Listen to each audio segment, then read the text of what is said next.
Hello, everyone, and welcome back to Nightmare Narratives. I can picture some of you already in bed, maybe some of you just getting home from work. Wherever you are, whatever time it is, I'm glad you're here. If this helps you relax or sleep, please like and subscribe. It means a lot. Now let's get you comfortable, and I'll tell you tonight's story.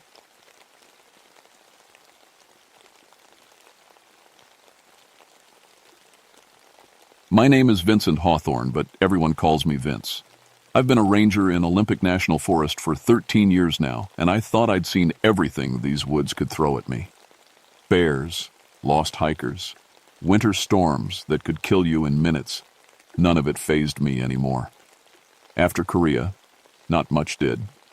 October 1973 was supposed to be quiet. The summer crowds had gone home, and we only had a few serious hikers left braving the early rain season. I was working the radio that morning, same as always, when the call came in about Marcus Reed. Missing person report, Sally's voice crackled through the speaker. Nature photographer, been camping near Mirror Lake for 3 days. Friend in Seattle expected him back yesterday. I grabbed my gear and headed out. The fog was thick that morning, rolling through the trees like smoke. My leg ached. It always did when the weather turned cold. That old Korean shrapnel had a way of reminding me it was still there. Reed's campsite looked wrong the moment I saw it. Everything was too neat, too perfect. His tent was zipped up tight, sleeping bag laid out like he'd just made it. Coffee pot sat on the camp stove, still warm, but his boots were gone, and so was his camera. I found the camera first, hanging from a tree branch about 20 feet into the woods. The film was still in it. When I developed it later, the last few shots made my blood run cold. They showed Reed's own face, but taken from angles that should have been impossible, like someone else was holding the camera, taking pictures of him while he wasn't looking. The last photo showed him staring straight at the camera with an expression I'd never seen before. Pure terror. I called it in and started following the trail. Reed's boot prints were clear in the soft earth, heading deeper into the forest. But something bothered me about them. They were too perfect, too evenly spaced, like someone walking very carefully, thinking about each step. About a mile from camp, I found his jacket. It was hanging from a branch 12 feet off the ground. No way a man could have reached that high, and there were no other branches he could have climbed. But there it was, swaying in the breeze, like someone had just put it there. That's when I heard him calling. "Help me!" Reed's voice echoed through the trees. "Please, someone help me." I grabbed my radio. "This is Ranger Hawthorne. I've got voice contact with the missing person, moving to assist." But as I followed the voice, something felt wrong. The words were right, but the tone was off. Too flat, like someone reading from a script. And the voice seemed to be coming from everywhere at once. "Help me," it called again. "I'm lost. I can't find my way back." I'd been doing search and rescue for years. I knew what real panic sounded like. This wasn't it. The voice led me deeper into the forest, past fallen logs thick with moss, through stands of cedar that blocked out most of the gray sky. My radio crackled with static, then went dead. No signal this deep in the woods. "Reed?" I called out. "Marcus Reed, can you hear me?" "I'm here," the voice answered. "I'm right here." But I couldn't see him anywhere. The voice kept calling all afternoon. Sometimes it was close, sometimes far away. Sometimes it seemed to come from above, like Reed was up in the trees somehow. I marked my trail with orange tape, standard procedure. But the deeper I went, the more confused I got. The forest was too quiet. That was the first thing I really noticed. No birds, no insects, no squirrels chattering in the branches.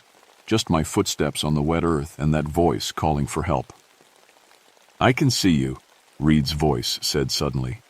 "You're the ranger, right? I can see your uniform." I spun around, scanning the trees. Nothing, just shadows and fog. "Where are you?" I called back. "I'm hiding," the voice said. "Something's wrong with me. Something's very wrong." There was fear in the voice now, real fear, but it still didn't sound quite right, like someone doing a good imitation of being scared. I found more of Reed's things scattered through the forest. his water bottle hanging from a branch, his compass lying on a rock in the middle of a stream, his wallet wedged in the fork of a tree 8 feet up. Each item was placed where I'd be sure to find it, like someone was leaving me a trail to follow. The fog got thicker as evening approached. I should have headed back, but I couldn't leave Reed out here alone, not with night coming on and the temperature dropping. That's when I saw him. He was standing about 50 yards away, barely visible through the mist. Tall, dark hair, wearing the red flannel shirt described in the missing person report. He waved at me. "Thank God," I called out. "Are you hurt?" Reed didn't answer. He just stood there, watching me approach. As I got closer, I could see his face more clearly. He was smiling, but it was wrong somehow. Too wide, too fixed. "Marcus Reed?" I said, stopping about 10 feet away. He nodded. "That's me. Your friend in Seattle was worried. You were supposed to check in yesterday." "Was I?" Reed tilted his head. "I don't remember that." Something cold crawled up my spine. "How long have you been out here?" "I don't know," he said. "Time gets funny in the woods." I studied his face. The features were right. Dark eyes, square jaw, the small scar on his forehead mentioned in the report. But something was off about the proportions. His eyes were too far apart, his mouth too wide. "Tell me about your friend in Seattle," I said, testing him. "The one who called us." Reed's smile flickered. "My friend?" "Yeah, the one who reported you missing." "I don't have any friends," he said.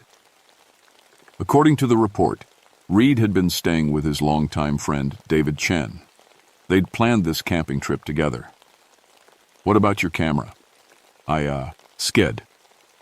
"You're a photographer, right?" Reed's head tilted the other way like a bird studying a bug. "I don't know what that is." I took a step back.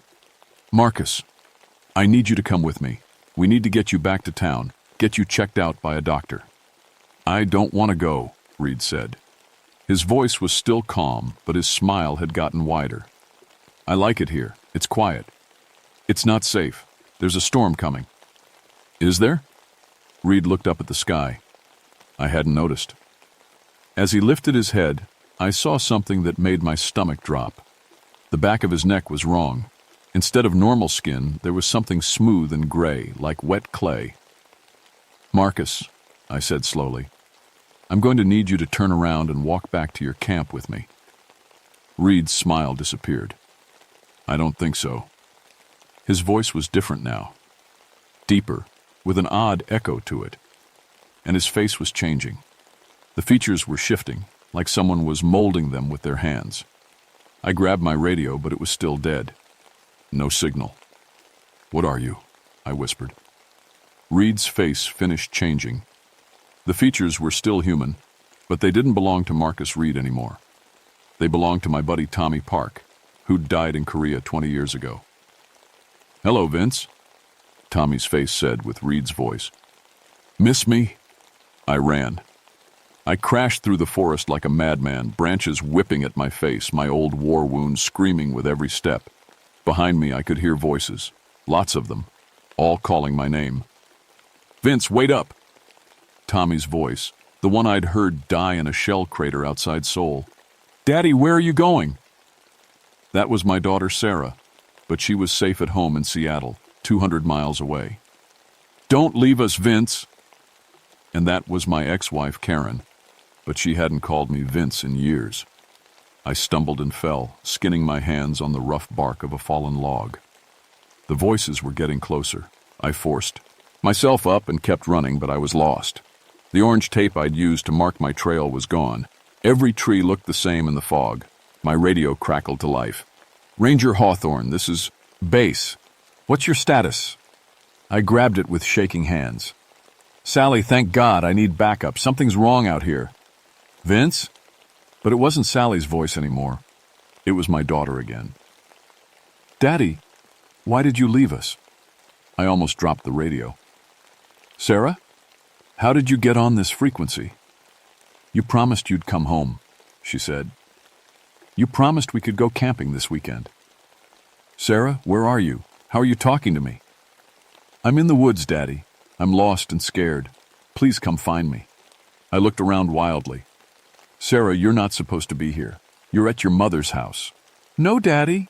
I'm right here. Can't you see me? Through the fog, I saw a small figure in a pink jacket. Sarah's jacket. She was standing by a tree about 30 yards away, her back to me. Sarah! I ran toward her, but as I got closer, she started walking away. Sarah, wait! She kept walking, never looking back. I followed her deeper into the forest, my heart pounding. This couldn't be real. Sarah was safe at home. But that was definitely her jacket, her size, her walk. Sarah, please stop. She finally turned around. It wasn't Sarah's face. It was Reed's face, but wrong. The features were melting, shifting, like wax in a fire. The eyes were too big, the mouth too small. And when it spoke, it was with my daughter's voice. Why don't you love me anymore, Daddy? I staggered backward. You're not real. You're not my daughter. I'm exactly your daughter, it said. I'm everything you remember about her.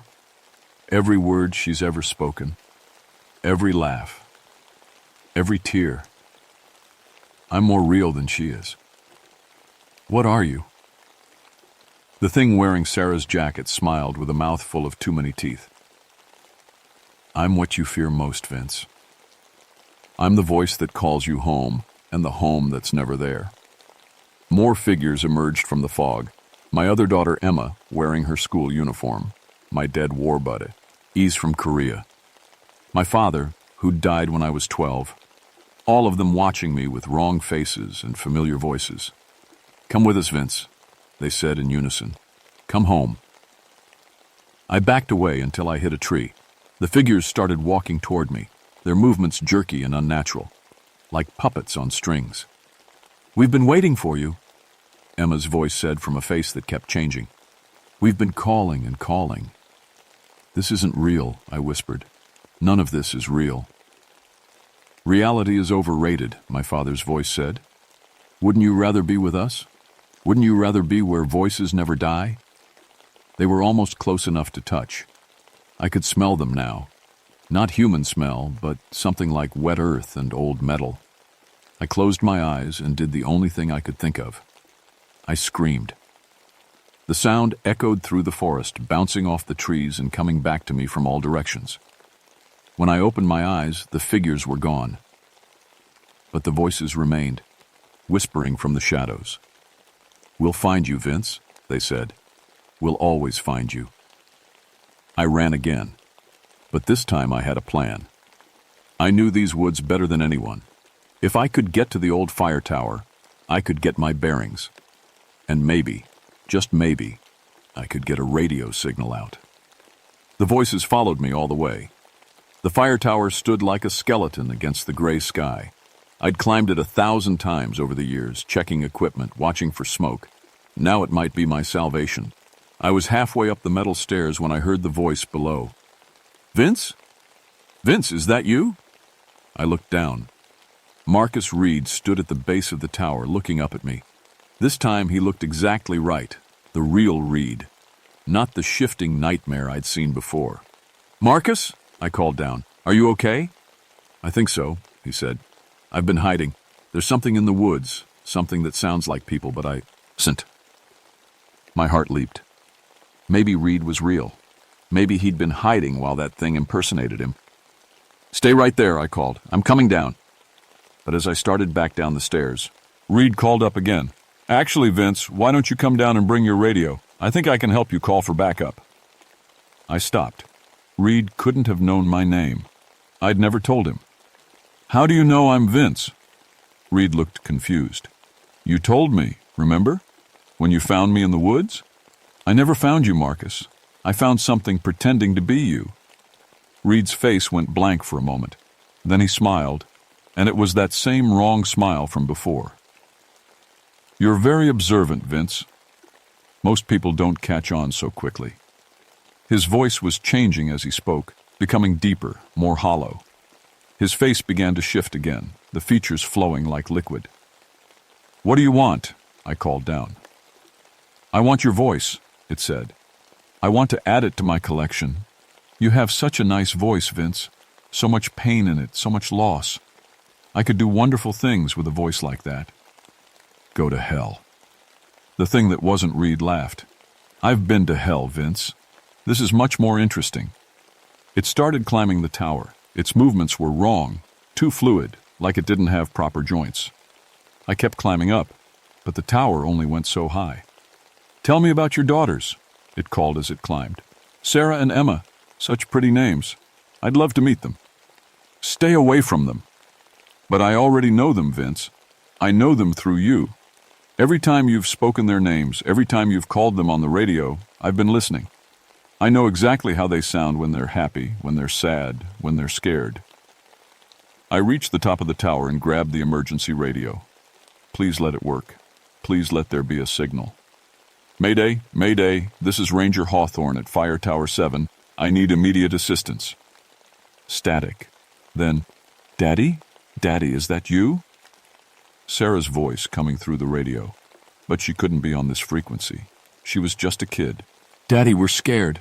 Mommy won't wake up and there's someone at the door. Someone who sounds just like you. My blood turned to ice. Sarah, where are you? We're at home, Daddy. But it's not safe. The man at the door, he knows things. He knows about the camping trip, about your war, about everything. And he sounds exactly like you. I looked down. The thing climbing the tower had stopped. It was watching me, smiling with Reed's face. My friends are very efficient, it said. They should be at your house right about now. Sarah, listen to me carefully, I said into the radio. Don't open the door. Don't let anyone in, no matter what they sound like. But Daddy, he says he needs to come in. He says there's danger and he needs to protect us. It's not me, Sarah. Whatever's at the door, it's not me. How do we know you're really you? Emma's voice came through the radio now. How do we know this isn't a trick? The thing had reached the top of the tower. It pulled itself up onto the platform, and I saw its true form for the first time. It was almost human, but wrong in every way. Too tall, too thin, with skin like wet clay. Its face was a blank oval that shifted and changed as I watched. Because I love you, I said into the radio, backing away from the creature. Because I love you both more than anything in the world. The thing's face solidified into Reed's features. That's very touching, Vince. But love won't save them. Nothing will. I had one chance. One desperate, stupid chance. I pulled out my emergency flare and pointed it at the creature. I don't know what you are, but I know what you're not. You're not human, you're not real, and you're not getting my voice. The creature laughed. Fire won't stop me, Vince. I've survived worse than... I pulled the trigger. The flare hit the creature's center mass, and it screamed. Not with any voice I'd heard before, but with a sound like tearing metal. Its form began to dissolve, the fake flesh burning away to reveal something underneath that hurt to look at. This isn't over, it said with a dozen different voices. I have your pattern now. I know how you sound. I'll use it forever. The creature fell from the tower, but it didn't hit the ground. It dissolved into smoke and shadow, carried away by the wind. I grabbed the radio. Sarah? Emma? Are you there? Static. Then, finally, Daddy? I'm here, sweetheart. Are you okay? The man at the door went away. He just disappeared. Good. I'm coming home. I'm coming home right now. I found Marcus Reed 2 days later, alive but changed. He was in a cave system beneath the old CCC camp, throat damaged from screaming, eyes wide with terror. He couldn't speak, might never speak again. But he was human. He was real. The official report called it an animal attack. Equipment malfunction. Reed's injuries were from a bear, they said. My account was classified as stress-induced hallucination, trauma from my war service finally catching up with me. They transferred me to a desk job, said I needed time to recover. But I knew the truth. The creature was still out there, somewhere in the vast wilderness. And it had my voice now. I lost custody of my daughters. The court said I was mentally unstable, unable to provide proper care. Karen got full custody, moved them to California. I haven't seen them in person since, but I hear them sometimes. Late at night when I'm monitoring the emergency frequencies, their voices calling for help, lost in the woods. And sometimes, mixed in with theirs, I hear my own voice, calling back to them, promising to save them. I know it's not real. I know it's the creature using the voices it's stolen. But that doesn't make it any less painful to hear. Other rangers have started disappearing, not just here, but in forests across the Pacific Northwest. The pattern is always the same. Personal items found in impossible places, voices calling for help that lead searchers deeper into the wilderness. And I keep detailed logs now. Every anomaly, every impossible radio transmission, every report of voices that don't quite sound right. I'm building a case file, documenting the evidence. Maybe someday someone will believe me. Until then, I wait. I listen. And I warn anyone who'll listen about the voices in the void. Because somewhere out there, in the deep woods where cell phones don't work and radios fail, something is collecting voices. Our voices. The sounds we make when we're happy, when we're sad, when we're dying. And it's using them to call others home. My name is Vincent Hawthorne. I'm a forest ranger with 13 years of service. And I'm telling you now, if you hear someone calling your name in the woods, if you hear the voice of someone you love echoing through the trees, don't follow it. Don't answer. Just run. Because some voices should stay buried, and some calls should never be answered. The creature is still out there, still hunting, still collecting, and it knows exactly how I sound when I'm afraid.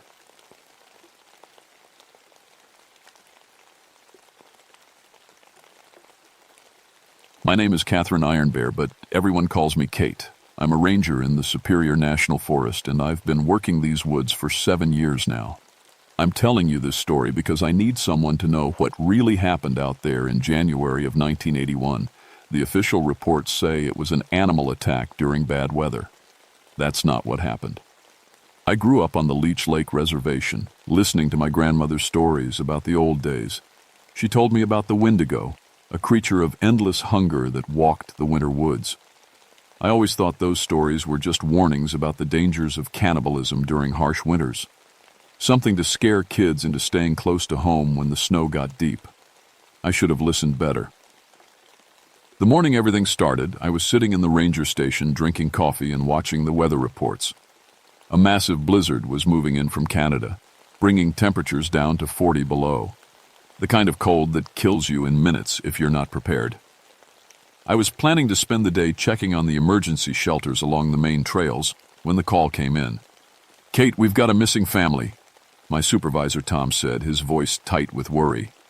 "The Hendricks family from Duluth. They were supposed to check in yesterday from their winter camping trip near Devil's Lake." Devil's Lake. Even the name made me uncomfortable. It was deep in the Boundary Waters, a place where the old-timers said you shouldn't go alone in winter. But I'd been there plenty of times for rescues, just another frozen lake surrounded by pine trees. "How many in the party?" I asked, already pulling on my winter gear.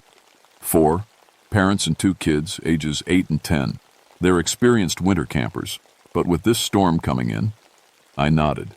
Even experienced people made mistakes in the wilderness, and mistakes in January means in death. I loaded my sled with emergency supplies, medical gear, and enough food for a week. My grandmother had taught me that you always prepare for the worst in winter.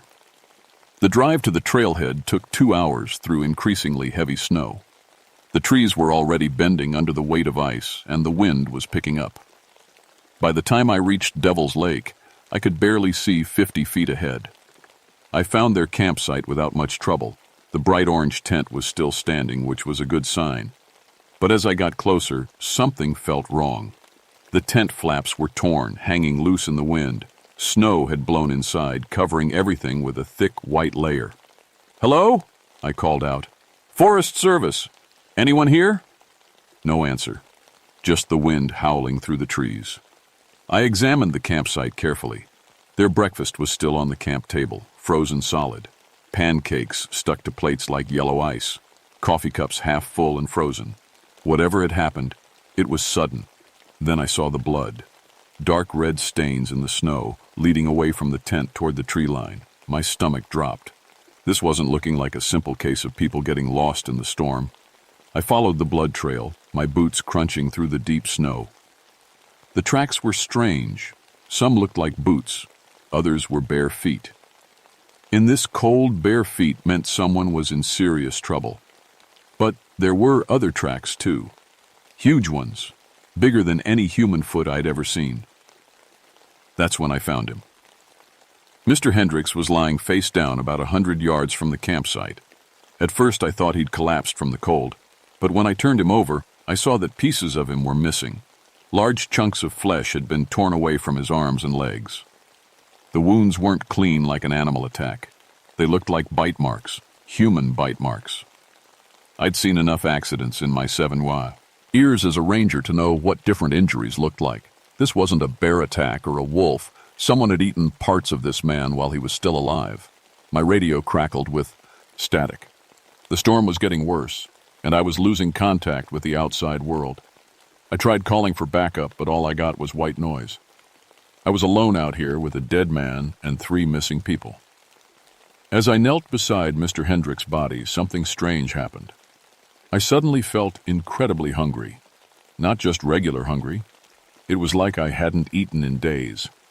My stomach cramped with need, and I found myself looking at the dead man's body and thinking about food. I shook my head hard. That was crazy. I'd eaten a big breakfast just hours ago, but the hunger was getting worse, gnawing at me like a living thing. I forced myself to focus on the job. 3 people were still missing, including 2 children. Whatever had happened here, I needed to find them before the storm got any worse. The temperature was dropping fast and the wind was picking up. In a few hours, this place would be completely uninhabitable. I gathered my gear and started following the other tracks leading away from the campsite. They headed deeper into the forest toward areas where few people ever went. As I walked, I kept feeling like something was watching me from the trees. Every time I turned around, I saw nothing but snow and shadows.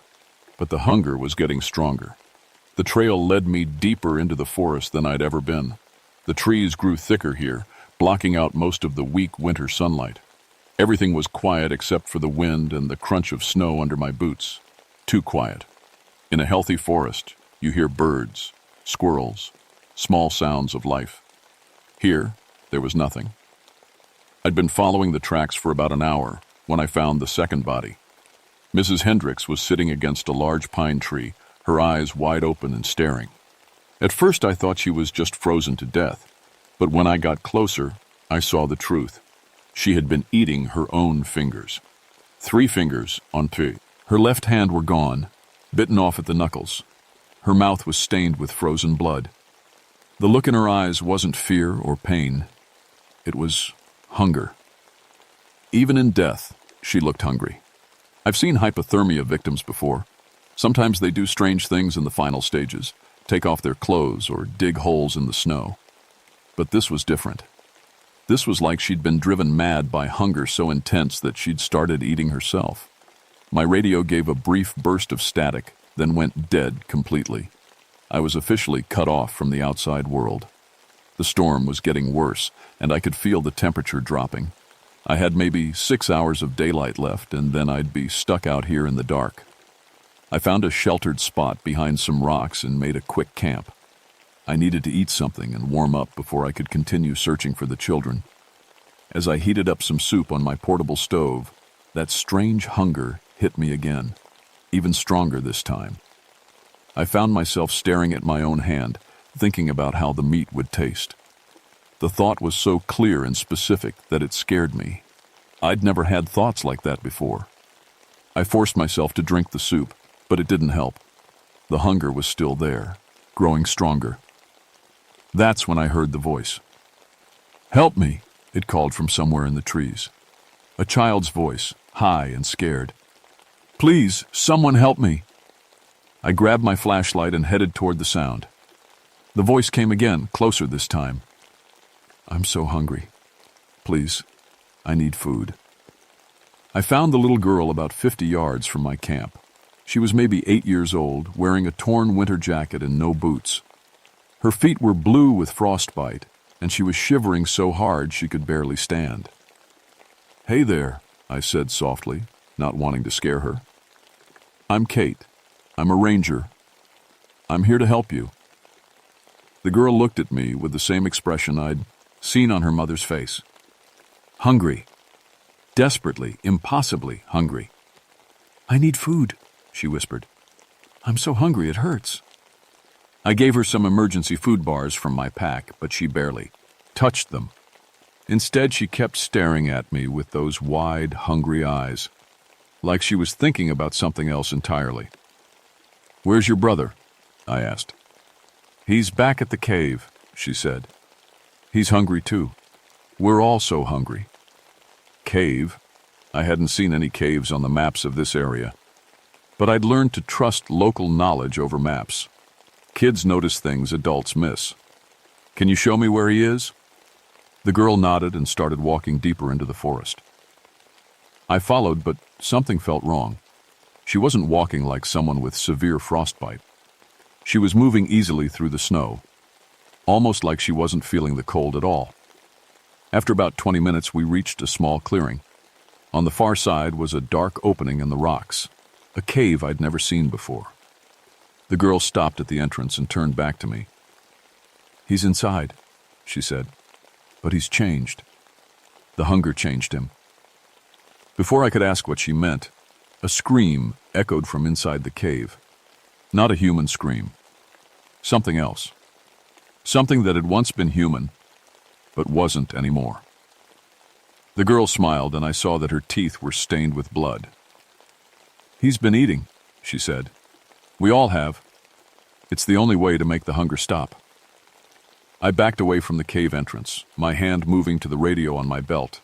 Still dead. I was alone with these children who weren't acting like children anymore. That's when I saw the bones. They were scattered around the cave entrance, partially hidden by snow. Human bones, picked clean. Some were small, child-sized. Others were adult. How many people had disappeared out here over the years? How many had been written off as getting lost in the wilderness? The girl was still smiling at me. "You feel it too, don't you? The hunger. It's growing inside you. Soon you'll understand." She was right. The hunger was getting stronger by the minute. My stomach felt Leah's. It was eating itself from the inside. Every time I looked at the girl, I found myself thinking about how soft her skin looked, how easy it would be to just take a small bite. I shook my head hard. This was insane. I was thinking about eating a child. What was wrong with me? "There's something in the woods," the girl said. "Something old and hungry. It's been waiting for the right people to come along. People who understand what real hunger feels like." From inside the cave came another sound. Footsteps, but wrong somehow. Too heavy, too slow. Something was moving in there. Something big. "My brother wants to meet you," the girl said. "He's been waiting." I turned and ran. Behind me, I heard the girl laughing. It was a sound no 8-year-old should be able to make. Deep and cruel and very, very hungry. I ran through the forest like something was chasing me, crashing through snowdrifts and low branches.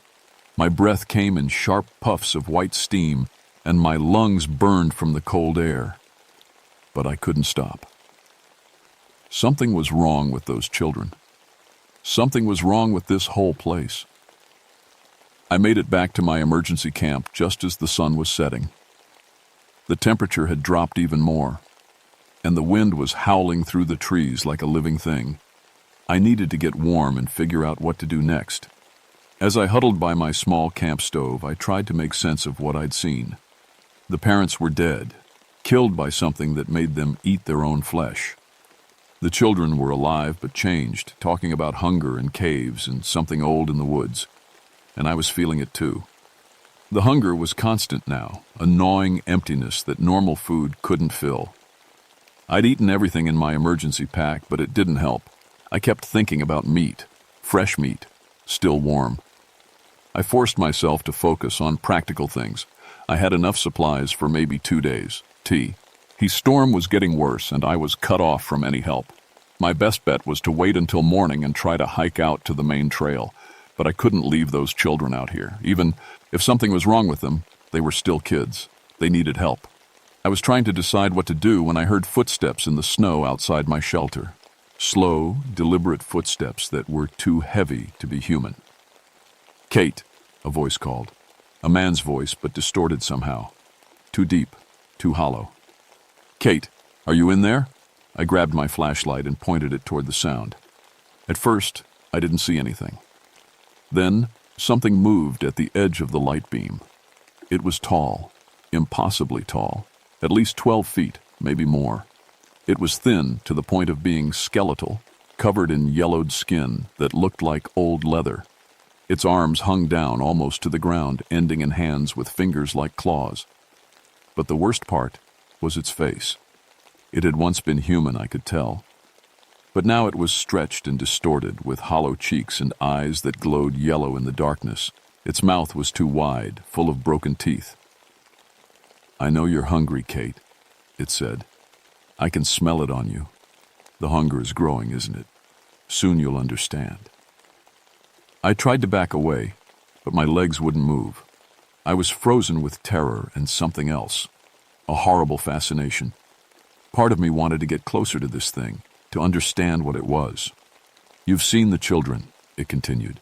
"You've seen what the hunger can do. But they're just the beginning. The hunger is spreading. Soon, everyone will feel it." The creature took a step closer, and I could see more details in the flashlight beam. Its skin was covered in frost, but it didn't seem to feel the cold. Snow clung to its hair, which was long and matted with ice. "What are you?" I whispered. It smiled, showing those broken teeth. "I am what happens when the hunger wins. I am what you will become, Kate, what we all become, in the end. The children are mine now. The hunger claimed them first. But don't worry, you'll join them soon. You can feel it, can't you?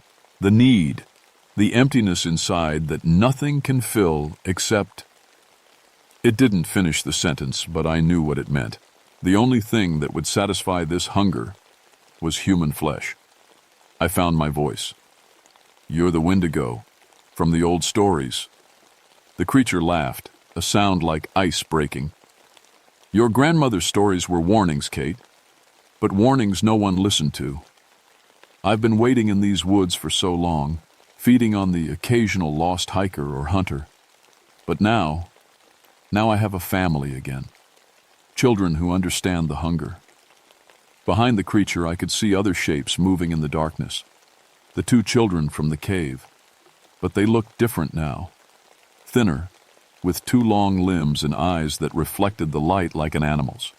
"Join us, Kate," the Windigo said. "Stop fighting the hunger. Let it take you. It's so much easier than fighting." The hunger was getting stronger.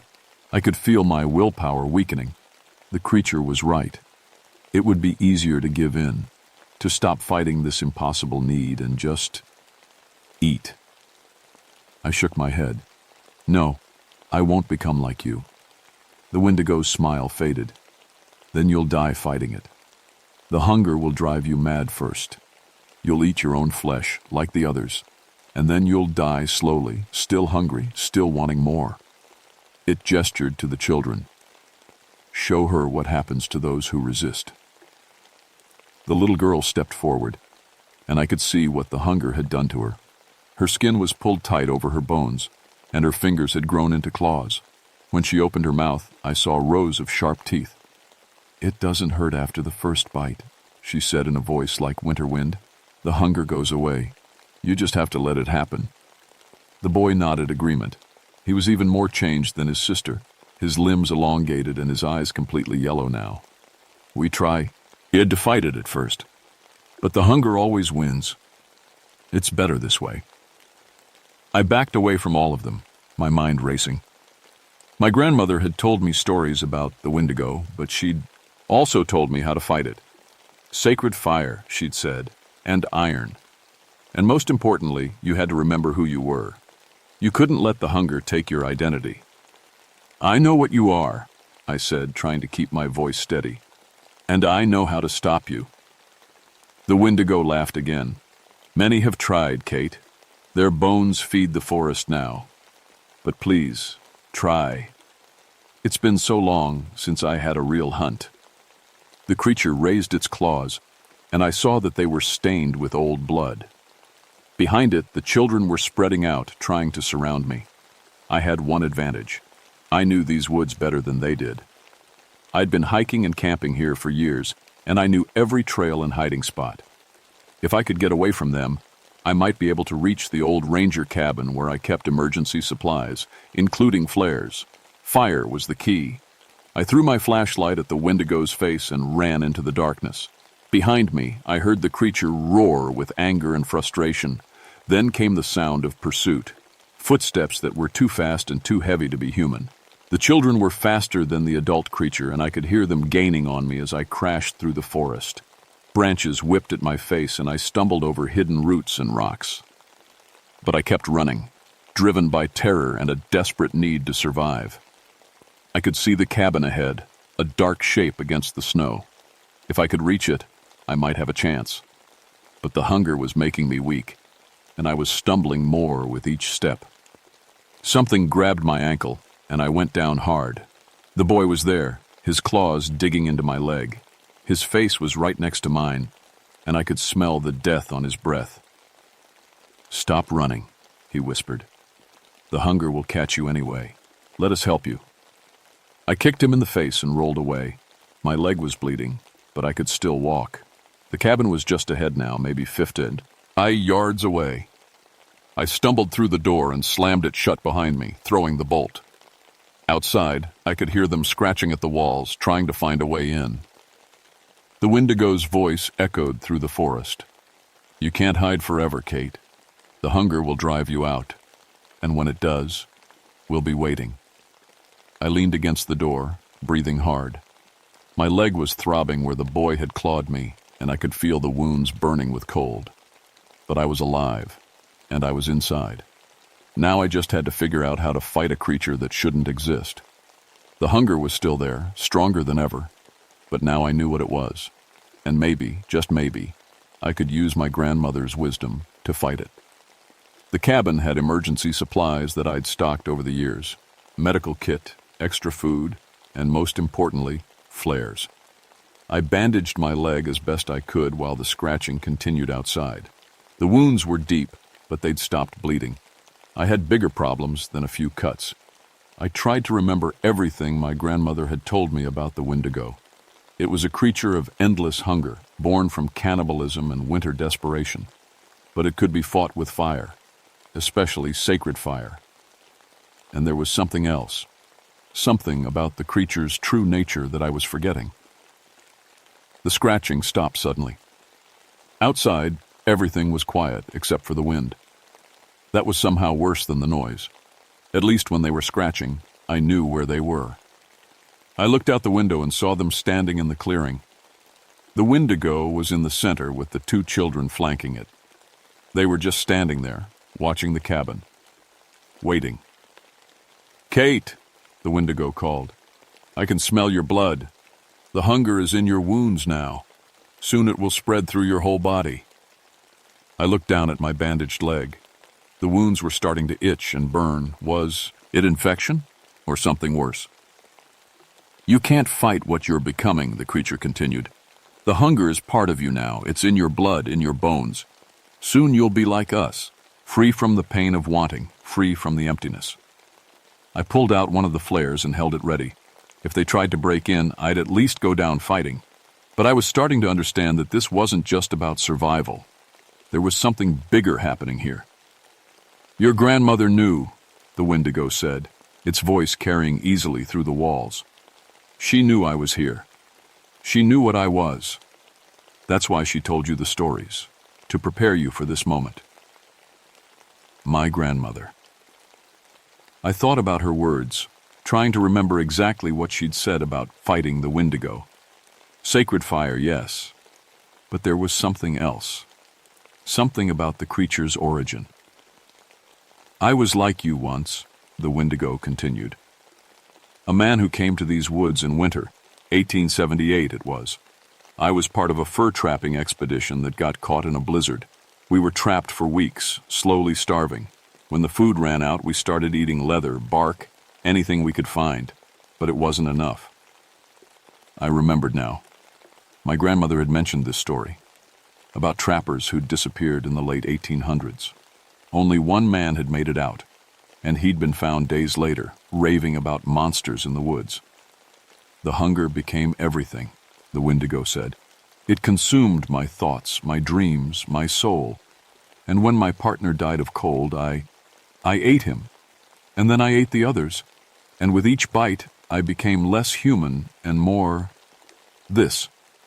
The creature gestured to itself. The hunger changed me, transformed me into something that could survive the winter, but it also trapped me. I can never be satisfied, never be full. I can only spread the hunger to others. I was starting to understand. The Wendigo wasn't just a monster. It was a man who'd been destroyed by his own desperate choices, and now it was trying to create more creatures like itself. The children will be like me soon, it'd say. Ed, the hunger will transform them completely, and then they'll help me spread it to others, village by village, town by town, until everyone understands what real hunger feels like. The itching in my leg was getting worse. I could feel something moving under my skin, like the hunger was literally eating me from the inside. I didn't have much time.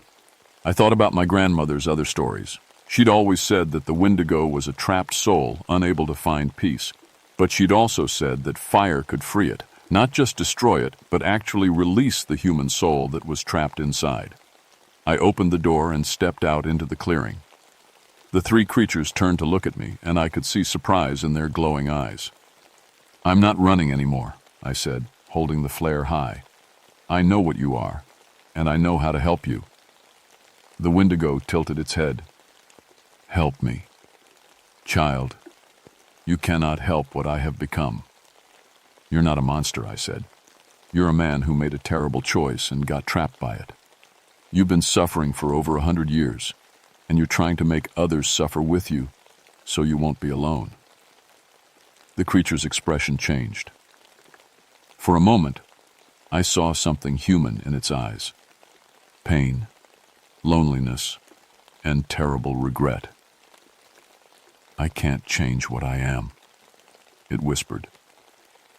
"Maybe not," I said. "But you can choose to end it. You can choose to let go." I struck the flare, and it burst into bright red flame. The creatures backed away, but I could see something else in their expressions now. Hope. "Sacred fire," I said, remembering my grandmother's words. "Not to destroy, but to purify, to release what's been trapped." The Wendigo looked at the flare, then at me. "You would do this? Even after what I've done to you?" "My grandmother taught me that everyone deserves peace," I said. "Even monsters, especially monsters." The creature nodded slowly. "Owly. The children, they're not too far gone yet. The hunger hasn't fully transformed them. If you can break the connection." I understood. The Wendigo was the source. If I could free its trapped soul, the hunger would die with it. "Thank you," the creature whispered. "I have been so tired for so long." I threw the flare at the Wendigo's feet. The sacred fire spread quickly, engulfing the creature in purifying flame. But instead of screaming in pain, it smiled. For the first time in over a century, the man who had become a monster looked peaceful. As the fire consumed the Wendigo, I saw something else, a human figure in the flames, young and whole and free.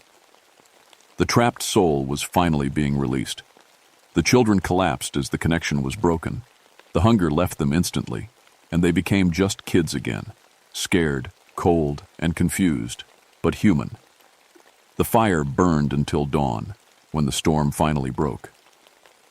By the time I hiked out with the children, there was nothing left in the clearing but ash and memory. The official report said it was exposure and hypothermia, complicated by hypothermic hallucinations. The children had been found suffering from severe malnutrition and frostbite, but they recovered fully. They don't remember much about their time in the woods, which is probably for the best. I was treated for my injuries and given mandatory counseling. The counselor said I'd experienced a severe psychological break brought on by isolation and stress. She recommended I take time off, maybe consider a desk job. I didn't argue. There was no point in trying to explain what really happened. Who would believe a story about a century-old cannibal monster stalking the Minnesota woods? It was easier to let them think I'd had a breakdown. But I knew the truth. And more importantly, I knew it was over. The hunger that had stalked these woods for over 100 years was finally gone. The trapped soul of a desperate man had found peace at last. The children were returned to their surviving relatives and eventually recovered completely. They grew up to be normal, healthy adults with no memory of their time and the creature's influence. Sometimes I wonder if they ever have strange dreams about winter and hunger, but I hope not. I transferred to a different district after my recovery. I couldn't bring myself to work in the Superior Forest anymore. Too many memories, too many shadows in the trees. But I kept in touch with the other rangers, and I made sure to monitor the missing persons reports. There haven't been any unusual disappearances in the area since that winter. No more stories about hunters found partially eaten or campers driven to cannibalism. The woods are normal again, as normal as deep wilderness can be. I'm older now, close to retirement. I never married David. The experience changed me too much for that relationship to work.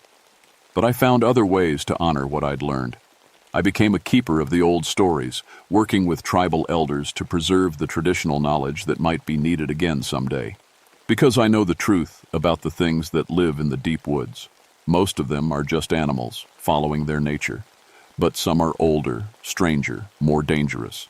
And sometimes, very rarely, they need to be stopped. The Windigo is gone. The hunger that walked these woods for over a century has been laid to rest. But there are other things out there.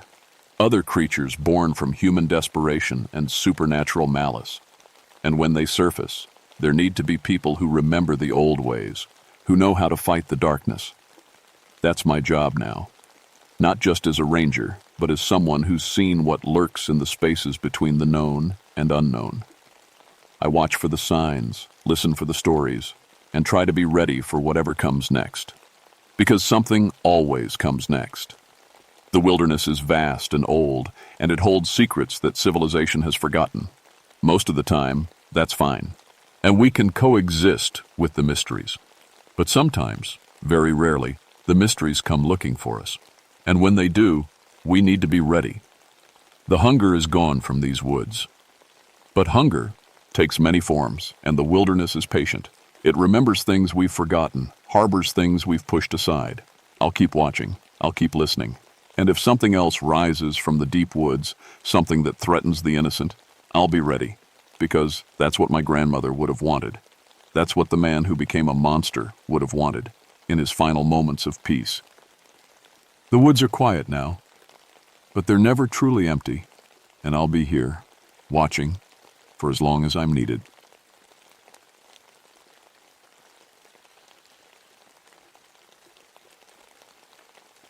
My name is Marcus Redfield, but everyone calls me Mark. I've been a ranger in the Ozark National Forest for 18 years now, and I thought I'd seen everything these woods could throw at me. Bears that got too comfortable around campsites, mountain lions stalking hikers, coyotes picking off livestock. Hell, I even dealt with a few meth labs hidden back in the hollers where nobody goes. But nothing prepared me for what happened in October of 1987. I was 41 then, getting ready to think about retirement in a few years. My left hand was already gone. Lost it in a hunting accident when I was younger, replaced it with a prosthetic that worked well enough. Vietnam had taken some hearing and given me a bad back, but I could still track better than men half my age. Had to. It was my job to keep these woods safe. The forest was beautiful that October. The leaves were turning, painting the hills in reds and golds. Hunting season was in full swing, which meant my radio never stopped crackling with reports. Lost hunters, minor accidents, the usual complaints about someone's camp being too loud. The Buffalo River area was packed with guys from Little Rock and Memphis, all hoping to bag a big buck. I'd just remarried the year before. Jenny was a teacher at the local elementary school, and she came with a teenage son named Tommy. Good kid, but he wasn't too happy about having a new stepdad, especially one who spent most of his time in the woods. I was trying to build that relationship, you know? Wanted to show him I could be a father figure, not just the guy who married his mom. The weather was perfect for hunting. Crisp mornings with heavy fog that burned off by noon. Cool enough to keep the deer moving. I was checking on the various camps, making sure everyone had proper permits and weren't doing anything stupid. Most of the hunters were experienced guys who came up a year. They knew the rules. That's why what happened to the Fletcher party didn't make any sense. I got the call on October 15th around 3 in the afternoon. A group of campers had found something bad near Skull Creek about 12 miles into the backcountry. They wouldn't say much over the radio, just that I needed to get there fast and bring backup. The hike took me 2 hours through rough terrain. The Fletcher camp was set up in a small clearing beside the creek, 5 tents arranged in a neat circle around a fire pit. It should have been a peaceful scene. Instead, I found 5 dead men. They were lying in a perfect circle, feet pointing toward the center where their campfire had been. All experienced hunters. I knew most of them personally. Bob Fletcher had been coming to these woods for 20 years. His brother Dave was a military man, always alert, always prepared. The other 3 were locals who knew every trail and every hiding spot, but they'd died without firing a shot. Their rifles were still in their tents. Their sidearms were still holstered. Whatever killed them had been fast and quiet enough that 5 experienced hunters never had a chance to defend themselves. The wounds were wrong, too. Deep slashes across the throat and chest, like from massive claws. But the spacing was off. Too wide for any bear I'd ever seen, too deep for a mountain lion. And there were bite marks on the bones that didn't match any animal in Arkansas. I found the tracks about 50 yards from camp. They started out looking like wolf prints, but bigger than any wolf had a right to be. As I followed them, something strange happened. The prints began to change. The claws got shorter, the pads became longer. By the time I'd tracked them 100 yards, they looked almost like human footprints. But humans don't have claws. I called in the state police and the coroner, but I all read. 80 knew what they'd find. No answers. No explanation that made sense. Just 5 dead men and tracks that shouldn't exist. That night, lying in bed next to Jenny, I couldn't shake the feeling that something was watching the house. I kept getting up to check the windows, but I never saw anything. Just the feeling of eyes in the darkness. "You're scaring me, Mark," Jenny whispered. "What's wrong?"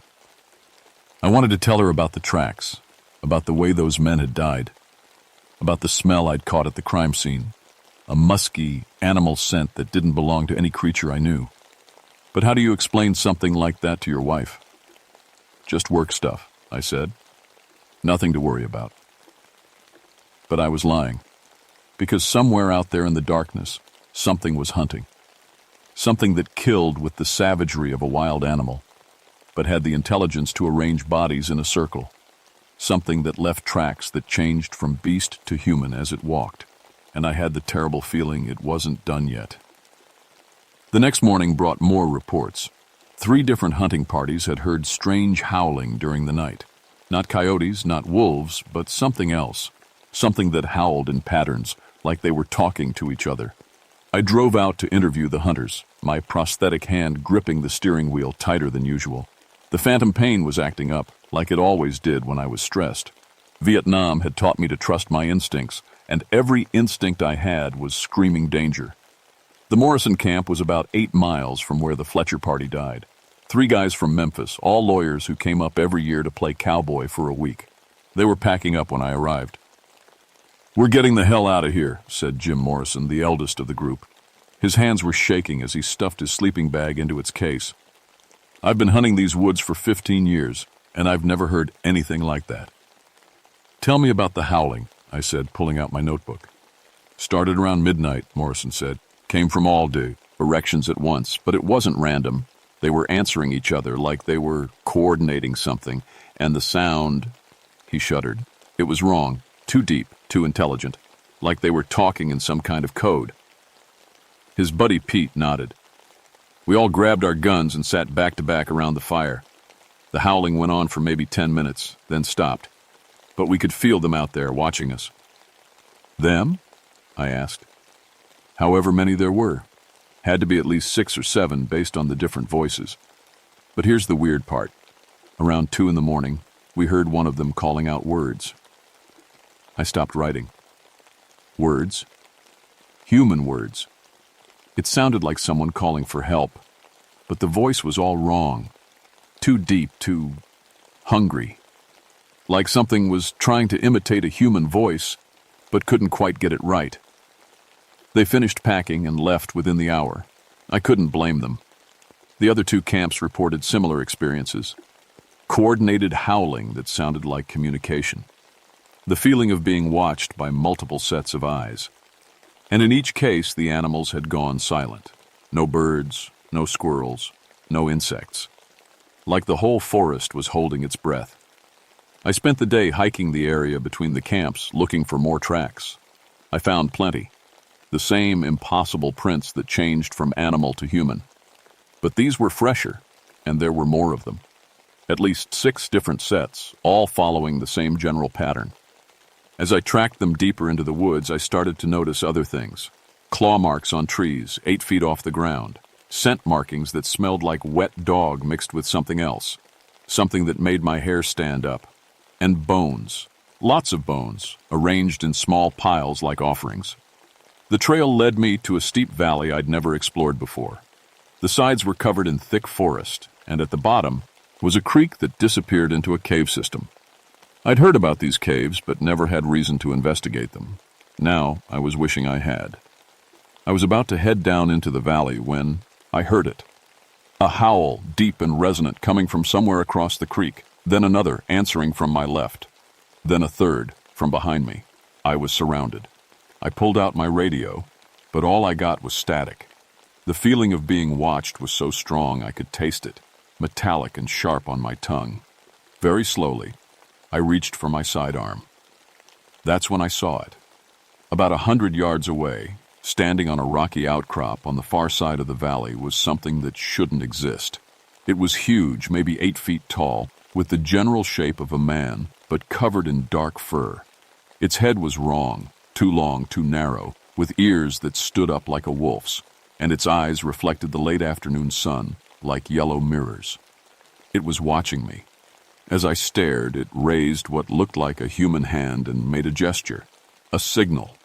Immediately I heard movement in the forest around me, the soft sound of large bodies moving through the underbrush.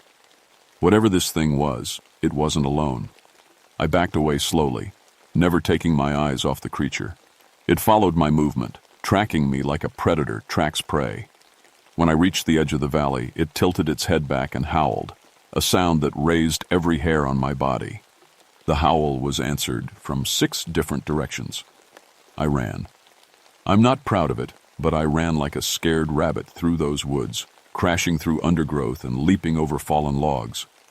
Behind me, I could hear them giving chase, not the 4-legged gallop of normal animals, but the steady rhythm of bipedal runners. They were following me, but they weren't trying to catch me. They were herding me. I burst out of the tree line near the main forest road, gasping and covered in sweat. My truck was parked about 50 yards away. I fumbled for my keys with my good hand, looking back over my shoulder at the woods. They were there, just inside the truck. Eline. I could see their shapes in the shadows, tall, wrong, watching me with those yellow eyes. But they didn't come into the open. They just watched as I started my truck and drove away. That night, I locked every door and window in the house. I told Jenny I was coming down with something and went to bed early, but I didn't sleep. Every time I closed my eyes, I saw those yellow eyes staring at me from the darkness. Around midnight, I heard scratching at the bedroom window. I grabbed my pistol and crept to the window, pulling back the curtain just enough to peek out. The yard was empty, but I could see fresh gouges in the window frame, deep scratches that looked like they'd been made by claws. Something had been testing our defenses. The attacks started 3 days later. I was at the ranger station when the call came in. Another hunting party, this one near Possum Creek. 2 survivors, 3 dead. I grabbed my emergency kit and headed out, but I already knew what I'd find. The survivors were brothers named Carl and Danny Hutchins. They were sitting in their truck with the engine running, too scared to get out. Both men were in their 50s, experienced hunters who'd been coming to these woods since they were kids. They came out of nowhere, Carl said, his voice shaking. Me and Danny were checking our snares when we heard Mike scream.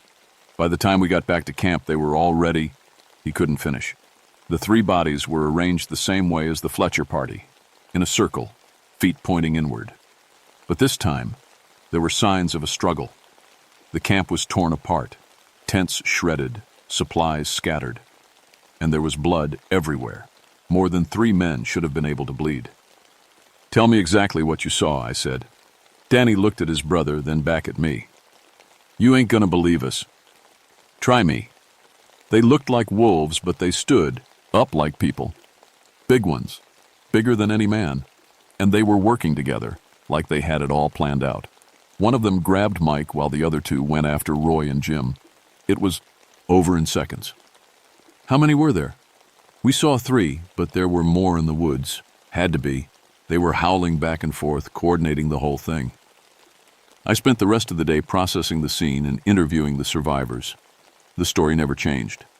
3 bipedal wolves had attacked their camp in broad daylight, killing 3 experienced hunters in seconds. The tracks confirmed it. The same impossible prints that changed from animal to human. But this time, I found something else. Tool marks on some of the trees, like something had been using rocks to mark territory. And the arrangement of the bodies was different, more deliberate, more ritualistic. Whatever these things were, they were getting bolder. That night, I sat Jenny and Tommy down for a serious talk. I need you both to listen to me carefully, I said. There's something dangerous in the woods. I don't know exactly what it is yet, but people are dying. I need you to stay away from the forest until I figure this out. Tommy rolled his eyes. Come on, Mark. It's just some crazy animal, right? You'll shoot it and everything will be fine. No, I said firmly. It's not just an animal. And I need you to promise me you'll stay close to town. Both of you. Jenny could see the fear in my eyes. Mark, what aren't you telling us? I wanted to tell her everything, about the creature I'd seen on the ridge, about the intelligence in those yellow eyes, about the way my military training was screaming at me that we were dealing with something that hunted like a coordinated enemy unit. But how do you tell your family that monsters are real? Just promise me, I said. Please. They promised, but I could see the doubt in their eyes. They thought I was overreacting, maybe having some kind of breakdown. I couldn't blame them. A week ago, I would have thought the same thing. The next morning brought Mord. Temple. I heard the growl behind me a split second before I spun around. One of them was standing in the passage, blocking my exit. In the beam of my flashlight, I could see it clearly for the first time. It was massive, maybe 7 feet tall and covered in coarse black fur. Its head was a nightmare fusion of human and wolf. A human skull, stretched and elongated, with wolf ears and a muzzle full of teeth. But it was the eyes that terrified me most. They were intelligent, aware, and filled with a hunger that was more than just physical. It spoke. You should not have come here, it said in a voice like gravel scraping over stone. The words were clear, unmistakably human speech, but coming from that impossible throat. I fumbled for my gun, but it was already moving, not toward me, but to the side, cutting off my escape route. As it moved, I heard more growls from the darkness behind me. I was surrounded. We have watched you, Ranger, the creature said. You have been tracking us, learning our ways. You are smart for a human, but you are also foolish. What do you want? I managed to ask. This is our territory, our hunting ground. The humans who come here are our prey, just as the deer and the rabbits are yours. But you are different. You have the scent of a hunter, a killer. You have taken life before. Vietnam. Somehow it could smell the war on me. We offer you a choice, it continued. Join us, and we will spare your family. Refuse, and we will hunt them, as we have hunted the others. The other creatures moved closer, their eyes glowing in my flashlight beam. There were at least 6 of them, all watching me with that same terrible intelligence. I need time to think, I said. The creature that had spoken, the Alpha, I realized, tilted its head. You have until the moon is full, 3 days. Then we will have your answer. They let me go. I walked out of that cave with my heart pounding and my hands shaking, knowing that I was alive only because they'd chosen to let me live. For now. But as I hiked back toward my truck, I could hear them following me, staying just out of sight, but always there. They were making sure I knew I was being watched. The hunt had begun. I didn't sleep for the next 2 nights. I sat in my living room with my rifle across my lap, watching the windows and listening for any sound that didn't belong. Jenny and Tommy thought I was having a breakdown, and maybe I was. But I was also the only thing standing between my family and those creatures. On the second night, they came to test me. I was dozing in my chair when I heard scratching at the back door.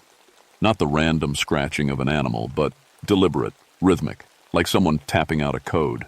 I grabbed my rifle and crept to the kitchen window. The backyard was empty, but I could see gouges in the door frame where claws had tested the wood. They were checking our defenses, seeing how we'd respond. Then I heard Tommy scream. I ran upstairs to find him standing at his bedroom window, staring out at the tree line. There's something out there, he whispered. Something big. I looked where he was pointing and saw them. 3 shapes standing just inside the forest, barely visible in the darkness. They weren't hiding. They wanted us to see them. A message. We can reach you anytime we want. Get away from the window, I said, pulling Tommy back. Mark, what are those things? I wanted to lie, to tell him they were just animals. But he deserved the truth. I don't know exactly what they are, but they're hunting us. Jenny appeared in the doorway, drawn by our voices. She saw the fear in my eyes and immediately understood that this wasn't my imagination. What do? We get out of here, now. We packed quickly and quietly, taking only what Walmart needed. I had a friend in Little Rock who could put us up for a few days while I figured out what to do.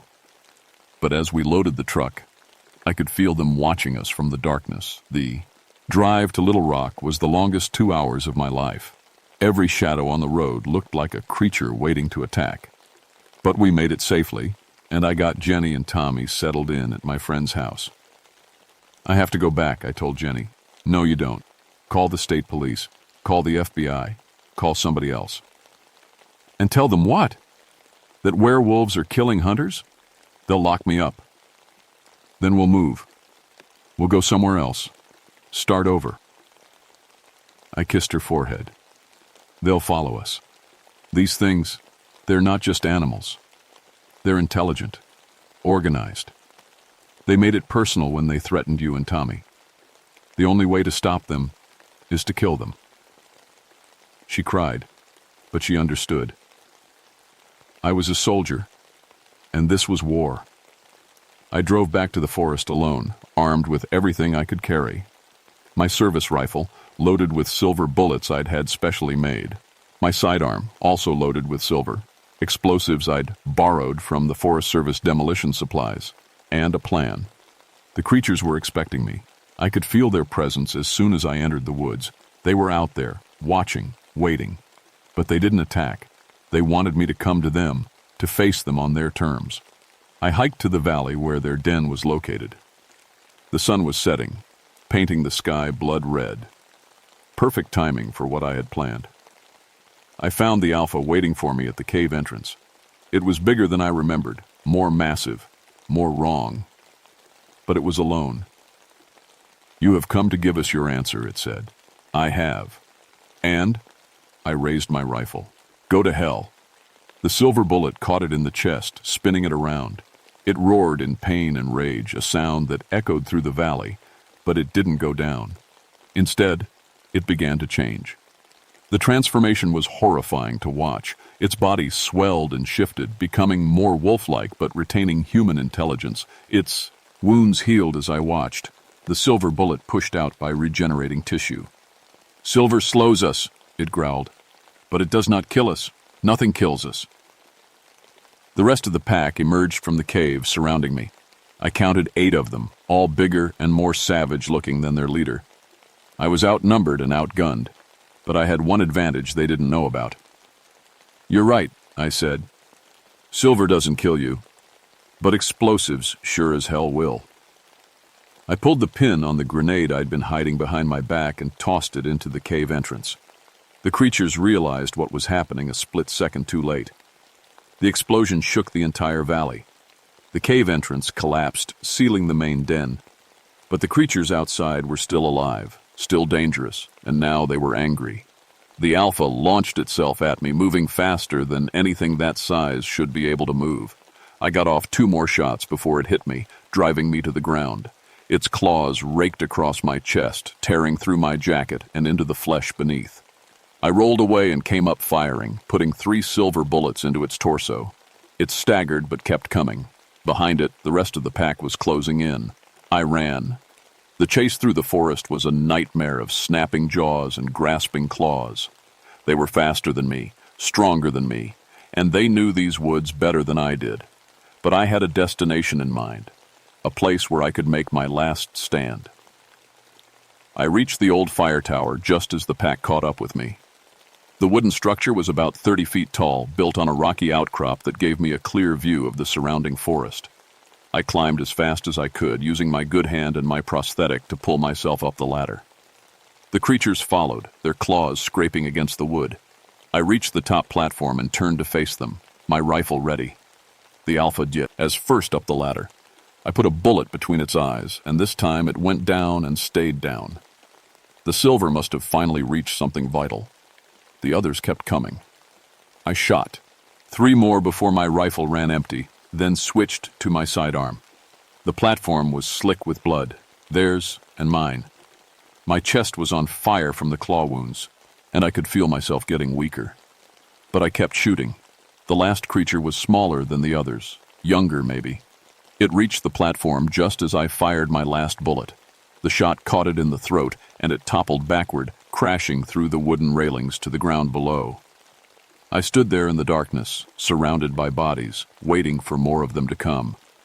But the forest was silent. The pack was dead. Or so I thought. I woke up in the hospital 3 days later. A search team had found me unconscious on the fire tower, surrounded by what the official report called the remains of several large, unidentified animals. The doctor said I'd lost a lot of blood from the claw wounds, but I'd live. Jenny and Tommy were there when I opened my eyes. They looked relieved, but also scared.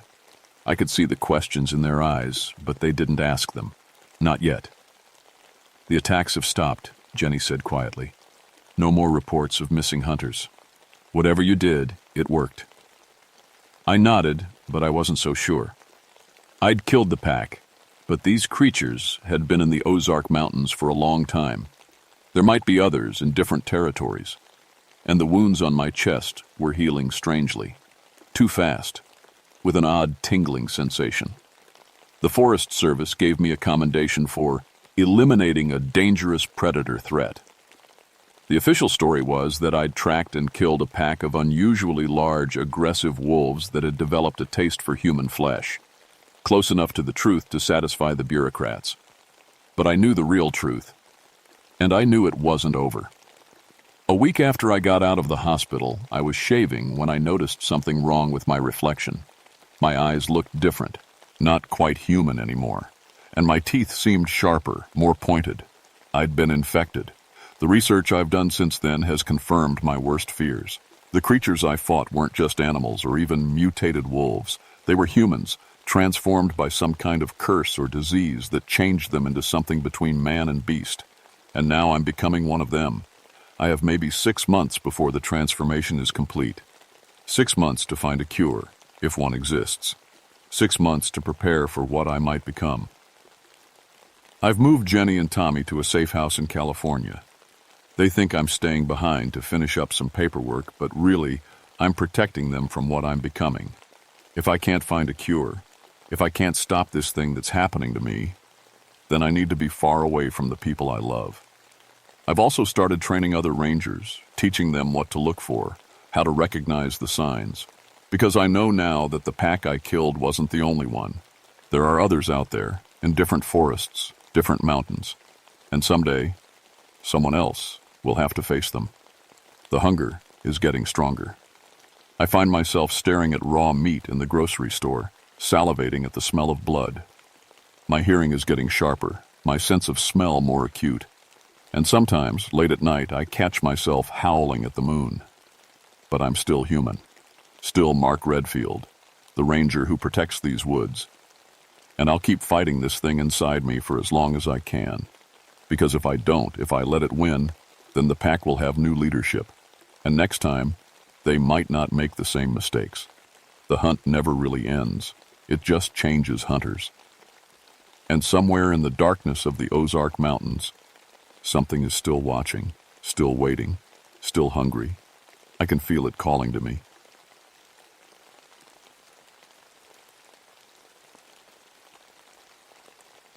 My name is William Thornridge, but everyone calls me Bill. I've been a ranger at Olympic National Park for 21 years, and I've seen just about everything these woods can throw at you. Bears, cougars, lost hikers, flash floods, you name it. But what happened in September of 1963 changed everything I thought I knew about the wilderness I'd spent my life protecting. I was 44 then, getting ready to retire and finally spend time with my grandkids in Seattle. My wife Sarah had been gone 5 years, and the loneliness was getting harder to bear. The forest had always been my refuge, but lately, even the towering Douglas firs and ancient cedars couldn't quiet the ache in my chest. That Tuesday morning started like any other. I was checking my gear in the ranger station when the radio crackled to life. "Bill, we've got a situation. Research team's gone missing in the Hoh River Valley." Dr. Harrison's team had been studying old-growth forest ecosystems for the University of Washington. 5 scientists, all experienced outdoorsmen, had set up camp 3 days ago near the river's bend. They were supposed to check in daily, but we'd heard nothing since Monday morning. I knew that area like the back of my hand. The Hoh Valley was special, a temperate rainforest where some trees had stood for over 1,000 years. The canopy was so thick that even at noon it felt like twilight down below. Sound got swallowed up by the moss-covered ground, and the silence could be unsettling if you weren't used to it. I loaded my pack with standard search and rescue gear, first aid kit, rope, flares, emergency rations. The white streak in my hair, a souvenir from a lightning strike 10 years back, caught my reflection in the truck window. That strike had left my left arm weak, but I'd learned to work around it. The drive to the trailhead took an hour on winding forest roads. As I walked deeper into the valley, something felt off. The usual sounds were wrong. No bird calls, no rustling of small animals. Even the stream seemed quieter than normal. I found their camp intact near the river. Too intact. Coffee was still warm in metal cups sitting on the makeshift table. Sleeping bags were neatly arranged, equipment carefully organized. But no people. "Hello," I called out. "Dr. Harrison." My voice echoed strangely in the thick air, then died away. I checked the surrounding area for any signs of struggle. Nothing. It was like they'd simply vanished into thin air. Then I found the tape recorder. Dr. Harrison's voice came through the small speaker, excited but calm. Day 3 observations. We've discovered something remarkable. The forest ecosystem here shows signs of management, deliberate arrangement. Trees moved, rocks positioned in patterns. It's magnificent, so intelligent. "Sarah, are you getting this down?" The recording ended abruptly. I rewound it and played it again. The excitement in his voice was clear, but there was something else, an awe that bordered on reverence. I was about to radio for backup when I saw it. Next to the stream, pressed deep into the soft mud, was a handprint, but not human. It was massive, 14 inches from palm to fingertip with thick, powerful fingers. The thumb was opposable, like a human's, but the proportions were all wrong. Too big, too strong. A chill ran down my spine that had nothing to do with the cool forest air.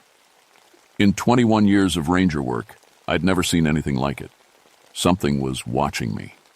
I could feel it, that prickly sensation you get when eyes are on you. I spun around, scanning the tree line, but saw nothing except the endless green shadows of the ancient forest. The silence pressed in around me like a living thing. I spent the next hour searching the immediate area, following Stander. D protocols. The research team's equipment told a story that made no sense. Their instruments showed electromagnetic readings that spiked and dipped in patterns I'd never seen. Most disturbing, their planned route on the map had been abandoned. Instead, they'd headed deep into restricted territory, areas where even experienced rangers rarely ventured. The tracks were easier to follow than they should have been. 5 sets of boot prints, all heading in the same direction, but they moved in a strange way. Not scattered like people walking naturally, but in single file, like they were following something. Or someone. The trail led me deeper into the valley, where the trees grew so massive that 3 men couldn't wrap their arms around the trunks. Here, the forest floor was carpeted with moss so thick it swallowed sound completely. My footsteps made no noise at all. That's when I heard the knocking. 3 sharp raps echoed through the trees, followed by 2 more. Then silence. I stopped, listening. The sound came again, from a different direction. Deliberate, rhythmic, like a code. I'd been a logger before becoming a ranger, and I knew the sounds of the forest. This wasn't a woodpecker or a tree branch hitting another tree. This was something else, something intelligent. The boot prints led to a clearing where the canopy opened up enough to let actual sunlight through. In the center stood a structure that made my breath catch in my throat. It was a shelter, but not made by human hands. Massive logs, some weighing hundreds of pounds, had been arranged in a complex pattern. The construction was crude but purposeful, and it would have taken tremendous strength to move those logs into place. Inside the shelter, I found more evidence of the research team. Dr. Harrison's notebook, filled with sketches and observations. The final entry was dated yesterday. The subject appears to be highly intelligent. Tool use confirmed. Emotional responses suggest complex inner life. We believe communication is possible. Sarah feels we're on the verge of a breakthrough. It's been watching us for days, learning our routines, studying our behavior. Tonight we make contact. A branch snapped behind me. I spun around, my hand instinctively reaching for the radio on my belt. But what I saw made me freeze. It stood about 50 yards away, partially hidden behind a massive cedar. 9 feet tall, maybe 10. Covered in dark hair that seemed to absorb the filtered sunlight. Its face was more human than ape, with intelligent eyes that watched me with unmistakable curiosity. We stared at each other for what felt like hours, but was probably only seconds. Then slowly, it raised one massive hand. Not threatening, but almost greeting. A wave of emotion hit me that wasn't my own. Loneliness, curiosity, and something else, a deep, aching sadness that reminded me of my own grief over Sarah's death. The creature took a step forward, and I saw it clearly. Its movements were graceful despite its enormous size. The muscles beneath its hair rippled with controlled power. But it was the eyes that held me. They were ancient, wise, and unbearably sad. "Easy," I whispered, though I wasn't sure if I was talking to it or to myself. It tilted its head at the sound of my voice, and I felt another wave of emotion. This time, it was recognition. It knew I was different from the others who had come before. Then, as suddenly as it had appeared, it melted back into the forest. One moment it was there, the next it was gone, leaving only the faint impression of its presence and the lingering scent of musk and earth. I stood alone in the clearing, my heart pounding. Every instinct told me to run, to radio for help, to get as far away as possible. But something held me there. The same feeling I'd had when I first saw these ancient trees, a sense of standing in the presence of something sacred. The notebook was still in my hands. I flipped through more pages, finding detailed observations about the creature's behavior. The team hadn't been captured. They'd been studying it, learning from it, and it had been learning from them. As I walked back toward the main trail, I felt eyes on me again. But this time, I wasn't afraid. I was beginning to understand that whatever this creature was, it wasn't a monster. It was just desperately, impossibly alone. I didn't sleep that night. Back at the ranger station, I sat staring at Dr. Harrison's notebook, trying to make sense of what I'd seen. The sketches were detailed and scientific, measurements, behavioral observations, even attempts at communication through gestures and sounds. But it was the personal notes that unsettled me most. Day 6.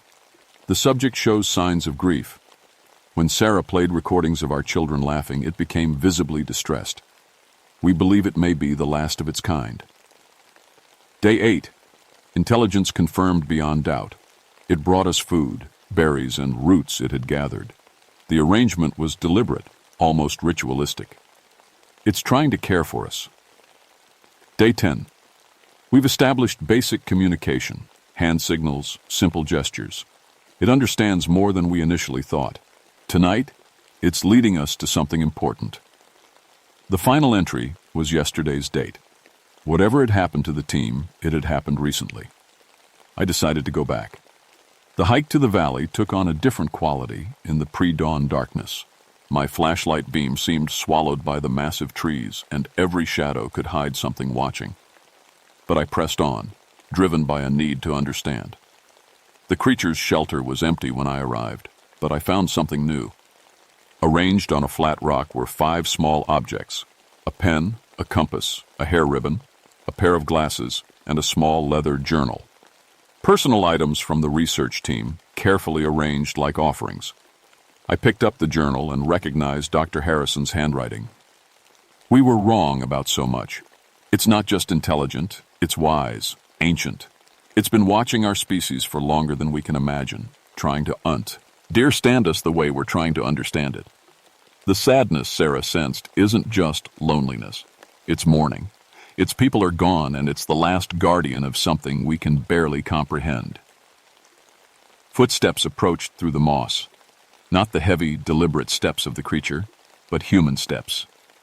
I looked up to see Dr. Harrison walking into the clearing. He looked different, calmer. His usual nervous energy was gone, replaced by a serenity I'd never seen in him before. Behind him came the other team members, walking in single file. "Bill," he said, his voice soft but clear, "I'm glad you found us." "Dr. Harrison, are you all right? We've been looking for you." He smiled, but there was something distant in his eyes. "We're fine. Better than fine. We've learned so much. Your radio's been silent for 3 days. People are worried." "Time moves differently here," said Sarah, the team's anthropologist. "We've been studying, learning. It's been teaching us." "Teaching you what?" Before anyone could answer, the creature stepped out from behind the massive cedar. In daylight, it was even more impressive. Its hair was dark brown, almost black, and its face showed an intelligence that was unmistakably human-like. But it was the eyes that captured me, ancient, knowing, and infinitely sad. The team members didn't seem afraid. If anything, they moved closer to it, like children seeking comfort from a parent. "It's been alone for so long," Dr. Harrison explained. "Decades, maybe centuries. It's been waiting for someone who could understand." The creature looked at me and took a step forward. I felt that wave of emotion again, curiosity, hope, and underneath it all, a loneliness so profound it nearly brought me to my knees. "You don't understand," I said. "There are search teams coming, military. They know something's out here." Dr. Harrison's expression changed. "How long do we have?" "Maybe a day, maybe less." The creature made a sound, low, mournful, like a whale song. The research team gathered around it, their faces full of concern and protectiveness. "We can't let them find it," Sarah said firmly. "They'll capture it, study it, turn it into a specimen. It's not an animal, it's a person. A person who's been protecting these forests for longer than our civilization has existed," Dr. Harrison added. "The native peoples knew. The Quinault, the Makah. Their stories about the Siatko weren't myths. They were history." The creature approached me slowly, its massive hands held out in a gesture of peace. When it was close enough, it placed one enormous palm on my chest. The contact was electric. Suddenly, I wasn't standing in the clearing anymore. I was seeing through its eyes. Decades of watching humans enter its domain. Loggers in the 1920s, terrified by glimpses of something massive moving through the trees. Researchers in the 1950s, getting close to the truth before being driven away by their own fear. And now, these 5 people who had finally understood. I saw myself through its perception. A man carrying deep sadness. Someone who understood loss and solitude. It recognized a kindred spirit. When the vision ended, I was back in the clearing, but everything had changed. The creature wasn't a monster or a mystery anymore. It was just someone who had been alone for far too long, finally finding others who could see it for what it truly was. We have to protect it, I heard myself saying. The creature's eyes met mine, and I felt its gratitude wash over me like warm sunlight. The sound of helicopters reached us before noon, 2 military choppers circling the valley like mechanical vultures. I watched from the hidden cave the creature had shown us, a natural formation deep in the hillside where it had lived for decades. The cave was remarkable.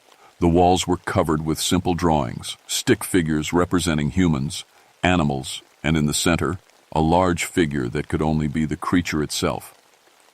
Some of the drawings looked old, maybe decades old. Others were recent, showing the research team. Dr. Harrison was studying the cave paintings with wonder. It's been documenting contact with humans for years. Look at this one. It shows men with axes, probably the old logging crews. And this one shows soldiers. World War II, I said, recognizing the helmets in the crude drawings. There were military exercises in these woods. The creature made a soft sound and touched one of the older drawings. Through its gestures, I understood it was trying to tell us something important. These weren't just records, they were warnings. Every time humans got too close to the truth, something bad happened. The military's been looking for it for 20 years, I realized. Every time someone reports a sighting, they investigate. They want to capture it. Sarah looked up from her notes. It's not just curiosity. Think about what this represents. A species that survived in secret for centuries. The military applications alone. The helicopter sounds grew closer. Through the cave entrance, I could see armed men rappelling down ropes, setting up a perimeter around the valley. They moved with the precision of a unit that had done this before. They're not just looking, I said. They're hunting. The creature understood. It stood to its full height, nearly 10 feet tall in the cave, and made a decision. With gentle but firm gestures, it indicated that the research team should stay hidden while it dealt with the threat. No, Dr. Harrison said firmly. We won't let you face them alone. But the creature was already moving toward the cave entrance. I followed, my ranger training kicking in. If there was going to be trouble, I needed to be there. The confrontation happened in the same clearing where I'd first seen the creature. A dozen soldiers in camouflage, armed with tranquilizer guns and net launchers. Their leader, a colonel with cold eyes, was barking orders into his radio. The creature stepped into the clearing like it owned it, which, in a way, it did. The soldiers raised their weapons, but something strange happened. One by one, they began to lower them. The creature's presence was overwhelming, not threatening, but so ancient and wise that it commanded respect without effort. Stand down, the colonel ordered, but his voice was uncertain.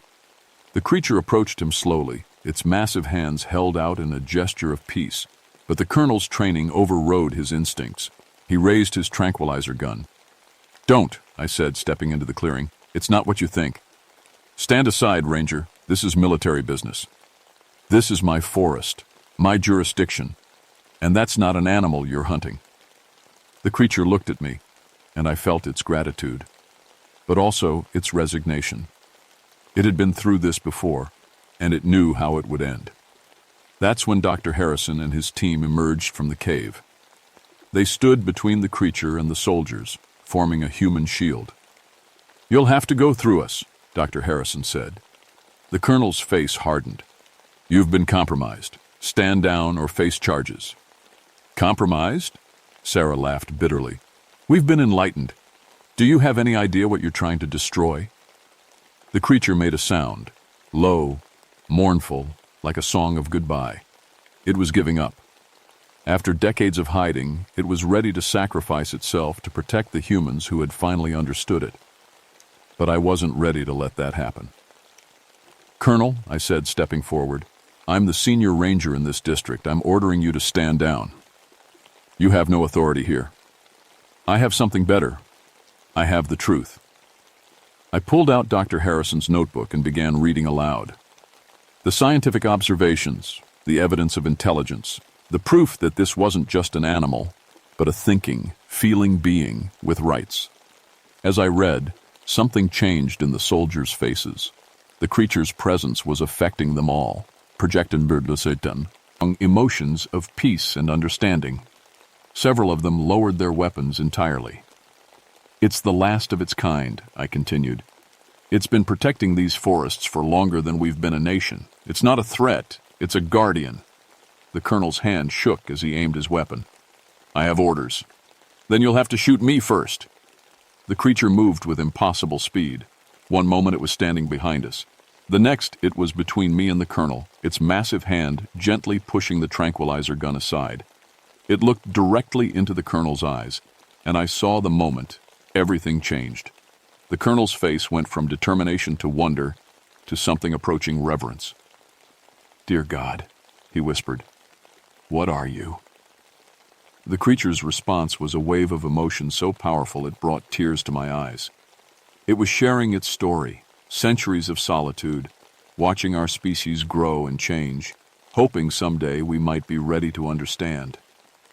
One by one, the soldiers lowered their weapons. The creature's presence filled the clearing with a sense of peace so profound that violence seemed impossible. The colonel spoke into his radio with a shaky voice. "Mission abort. Repeat, mission abort. No target found." As the military team retreated, the creature turned to me with what I can only describe as a smile. The official report stated that the research team had been found safe but disoriented after getting lost in the forest. No mention was made of unusual discoveries. The area was quietly designated as a restricted research zone, off limits to the public. I was forced into early retirement for psychological stress and compromised judgment. The official story was that I'd suffered a breakdown while searching for the missing team. My pension came with the understanding that I would never speak publicly about what happened in the Hoh Valley. But that was fine by me. Some secrets are worth keeping. The research team made a different choice. Officially, they returned to the university and published papers on old-growth forest ecosystems. Unofficially, they continued their real work, studying and protecting the last member of a species that had shared our world in secret for millennia. Dr. Harrison visits me sometimes at my cabin near the park boundary. We don't talk much about what happened, but we both understand our roles as guardians of something precious. I still go into the forest regularly. The creature and I have developed our own form of communication. Simple gestures, shared emotions, a deep understanding that transcends words. It's taught me things about the forest that no ranger manual could contain. I've learned to read the land like a book, to understand the connections between all living things. The loneliness that had consumed me since Sarah's death has faded. It's hard to feel alone when you're connected to something so ancient and wise. The creature has given me a purpose beyond my own grief, protecting not just the forest, but the last living link to a world that existed before humans claimed dominion over everything. Sometimes I catch glimpses of other rangers or hikers who ventured too deep into the restricted areas. They emerge with stories of feeling watched, of finding strange arrangements of stones or bent trees. I do my best to steer them away, to protect both them and the creature they've almost discovered. The creature is aging. I can see it in the way it moves, the silver creeping into its dark hair. It's lived for centuries, but even its kind can't live forever. Sometimes I wonder what will happen when it's gone, if there will be anyone left to remember what the forests were like when they had a guardian. But then I think about the cave paintings, the careful records it's kept of every human contact. Maybe its purpose isn't just to guard the forest, but to wait for the day when our species is ready to understand what we've lost and what we might still save. On quiet nights, when the fog rolls in from the Pacific and the ancient trees stand like sentinels in the darkness, I sometimes hear the knocking sounds echoing through the valley. 3 sharp raps, followed by 2 more. A greeting, a recognition, a promise that some things endure. I'm 62 now, and my replacement as guardian will need to be found soon. I've been watching the younger rangers looking for someone with the right combination of wisdom and wonder. Someone who can keep the secret and understand its importance. The creature still visits me, usually at dawn when the forest is quiet and the world feels full of possibilities. We sit together in comfortable silence, 2 old beings who've found peace in protecting something larger than themselves. Yesterday, it brought me a gift, a small wooden carving, crude but beautiful, of a human figure standing beside a much larger one. Both figures had their arms raised toward the sky, as if greeting the morning sun. I keep the carving on my mantle, next to a picture of Sarah and my grandchildren. It reminds me that sometimes the most important relationships are the ones that can't be explained, only felt. The giant's domain remains safe, hidden in the heart of the Olympic wilderness. And as long as I draw breath, it will stay that way. Some guardians carry guns or wear badges. Others simply understand that the greatest mysteries are worth protecting, even if the world isn't ready to believe in them. The forest keeps its secrets, and I keep mine.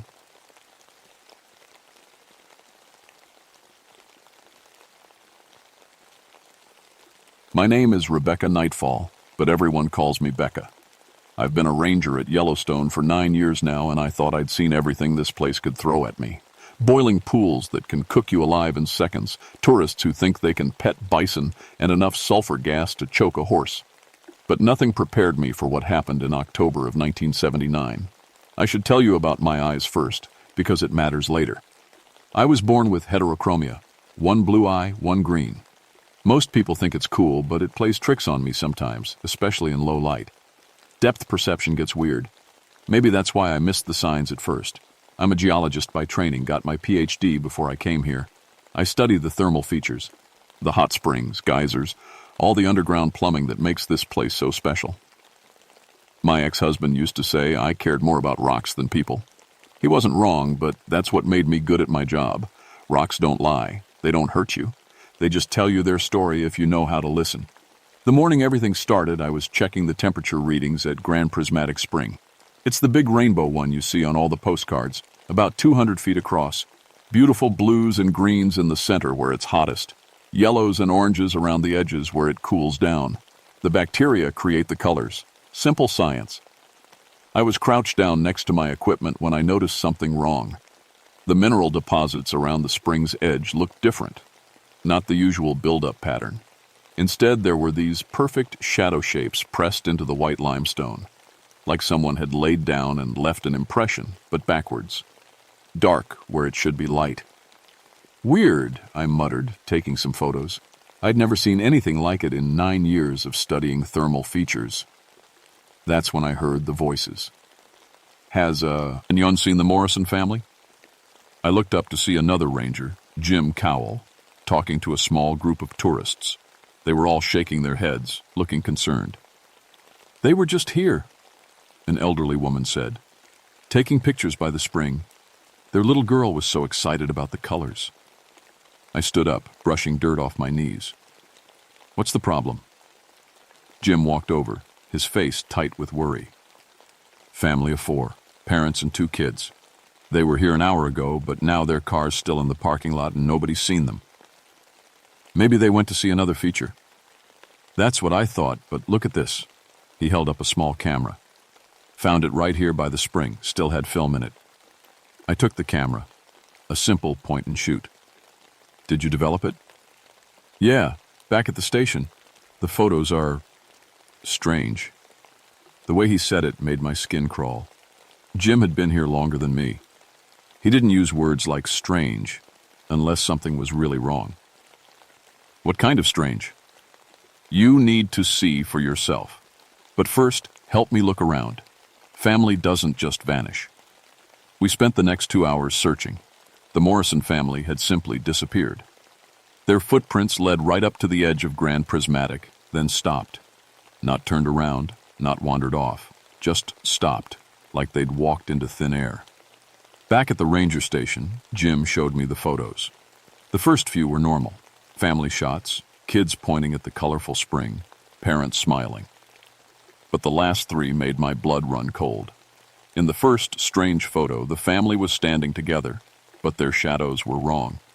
Instead of falling behind them like they should, the shadows were stretched out in front, reaching toward the spring. In the second photo, the shadows had detached completely. 4 dark shapes stood separate from the family, like they were looking at each other. In the third and final photo, the shadows were gone entirely. The family stood in bright sunlight with no shadows at all, and their faces showed pure terror. Has to be a double exposure, I said. But my voice sounded weak even to me. Or some kind of film defect. Jim nodded, but I could see he didn't believe it either. That's what I told myself. But then I found these. He pulled out a small tape recorder. The little girl had this, still running when I found it. He pressed play. At first, just normal sounds. Wind, bubbling water, family chatter. Then a child's voice, high and scared. "Mommy, why is my shadow walking away?" A woman's voice, confused. "What do you mean, honey?" "Look, it's moving by itself." Then screaming. Not the angry scream of a hurt child, but pure terror. The kind that makes your bones ache. After that, just silence and the sound of bubbling water. I stared at the tape recorder, my hands shaking. This has to be a joke, some kind of prank. 4 people don't just disappear as a prank, Becca. And look at this. He led me to a map of the thermal basin. Red pins marked where the family had been seen. The pattern was strange. They'd visited every major thermal feature in a perfect circle around Grand Prismatic, like they were being led somewhere. Their car keys were on the ground next to the spring, Jim said, along with the mom's purse. Everything else is gone. I looked at the photos again. In the harsh light of the ranger station, they seemed even more impossible. Shadows don't move on their own. People don't just lose their shadows. But the fear on those faces was real. "I need to go back out there," I said. "Check the area again." "Want me to come with you?" I shook my head. "I work better alone. You know that." Jim nodded, but I could see the worry in his eyes. "Be careful, Becca. Something's not right about this whole thing." As I walked back toward Grand Prismatic, the October sun was already getting low. The thermal features looked different in the slanted light, more mysterious, more threatening. Steam rose from dozens of pools, creating a maze of white clouds that drifted across the landscape. I kept thinking about those photos, about the way the shadows had moved, about the terror in that little girl's voice. Rocks don't lie, I told myself. There's a scientific explanation for everything. But as I approached the spring, I noticed something that made my scientific certainty crumble. My shadow, the one that should have been trailing behind me in the afternoon sun, was walking beside me instead. And it was looking right at me. I stopped dead in my tracks, staring down at my shadow. It stopped too, but a half-second later, like it was copying me instead of being cast by me. In the dim light, my mismatched eyes were playing tricks on me. Had to be. I raised my right hand, my shadow raised its left hand. That's when I knew something was very, very wrong. I backed away from Grand Prismatic, my heart hammering. The shadow moved with me, but it was still wrong, still delayed, still backwards. I fumbled for my radio. "Jim, this is Becca. I need you to come out here. Now!" Static crackled back. "What's wrong? You sound scared." "Just come, and bring a camera. Something's happening with the shadows." "The shadows?" "Becca, you're not making sense." "Please, Jim, just trust me." While I waited, I tried to stay calm. I pulled out my notebook and started documenting everything I could observe. Temperature readings, wind direction, exact time. All the normal things that kept me grounded in reality. The sulfur smell was stronger than usual. The bubbling sounds from the spring seemed louder, more urgent. And everywhere I looked, shadows were behaving strangely. A dead tree's shadow bent the wrong way. A rock's shadow was too dark, too deep. Jim arrived 20 minutes later, out of breath from hurrying. "What's going on?" I pointed to my feet. "Look at my shadow." He looked down, then up at me, confused. "It looks normal." "What?" I looked down too. My shadow was perfectly normal, falling behind me where it should be. But it was moving wrong. "Becca, when's the last time you slept? You've been working 16-hour days since the divorce." Maybe he was right. Maybe I was just tired, stressed, seeing things that weren't there. But then I remembered the photos, the tape recording, the missing family. "Jim, I think we need to close this area. Something's not safe here." "Based on what? Some weird photos and you thinking your shadow moved?" Before I could answer, we heard screaming. It came from the direction of the parking lot. High, terrified shrieks that echoed across the thermal basin. We ran toward the sound, splashing through shallow thermal runoff, dodging steam vents. In the parking lot, we found a young couple standing next to their car. The woman was screaming, pointing at the ground. The man was trying to calm her down, but his face was pale with shock. "What's wrong?" Jim called out as we approached. The woman turned to us, tears streaming down her face. "Our shadows. Look at our shadows." I looked down at where she was pointing. The couple stood in full sunlight, but they cast no shadows at all. None. Just bare asphalt where their shadows should have been. "That's impossible," Jim whispered. The man grabbed my arm. "You're a ranger, right? You have to help us. Something took our shadows. We were taking pictures by that big rainbow spring, and something came out of the water. It looked like a person, but it was made of darkness. It touched our shadows, and they just came off, like peeling a sticker." "Where are they now?" I asked, though I was afraid of the answer. "They walked away," the woman sobbed. "They walked away from us, toward the spring. Our own shadows abandoned us." Jim was already on his radio, calling for backup, for supervisors, for anyone who might know what to do. But I was thinking about the photos of the Morrison family, about the shadow shapes pressed into the limestone, about the way my own shadow had been acting. "We need to get you to a hospital," I told the couple. "You might be suffering from gas poisoning. The thermal features release hydrogen sulfide, and it can cause hallucinations." I was trying to convince myself as much as them. But as I spoke, I noticed something terrible. The couple's skin was getting paler, not just pale, gray, like they were fading away. "I don't feel good," the man said. "I feel empty." His wife collapsed, just fell to her knees, staring at nothing. Her breathing was shallow, rapid. When I checked her pulse, it was weak and getting weaker. "We need an ambulance," I told Jim. "Now." But even as he made the call, I knew we were too late. The woman's eyes were turning glassy. The man sat down heavily beside her, his movements slow and disconnected. "What's happening to us?" he asked. I didn't know what to tell him. In all my years of studying Yellowstone, I'd never seen anything like this. People didn't just lose their shadows. People didn't fade away because of missing shadows. But they were dying. Right in front of us, they were dying. The ambulance arrived 30 minutes later, but it was too late. The couple had simply stopped.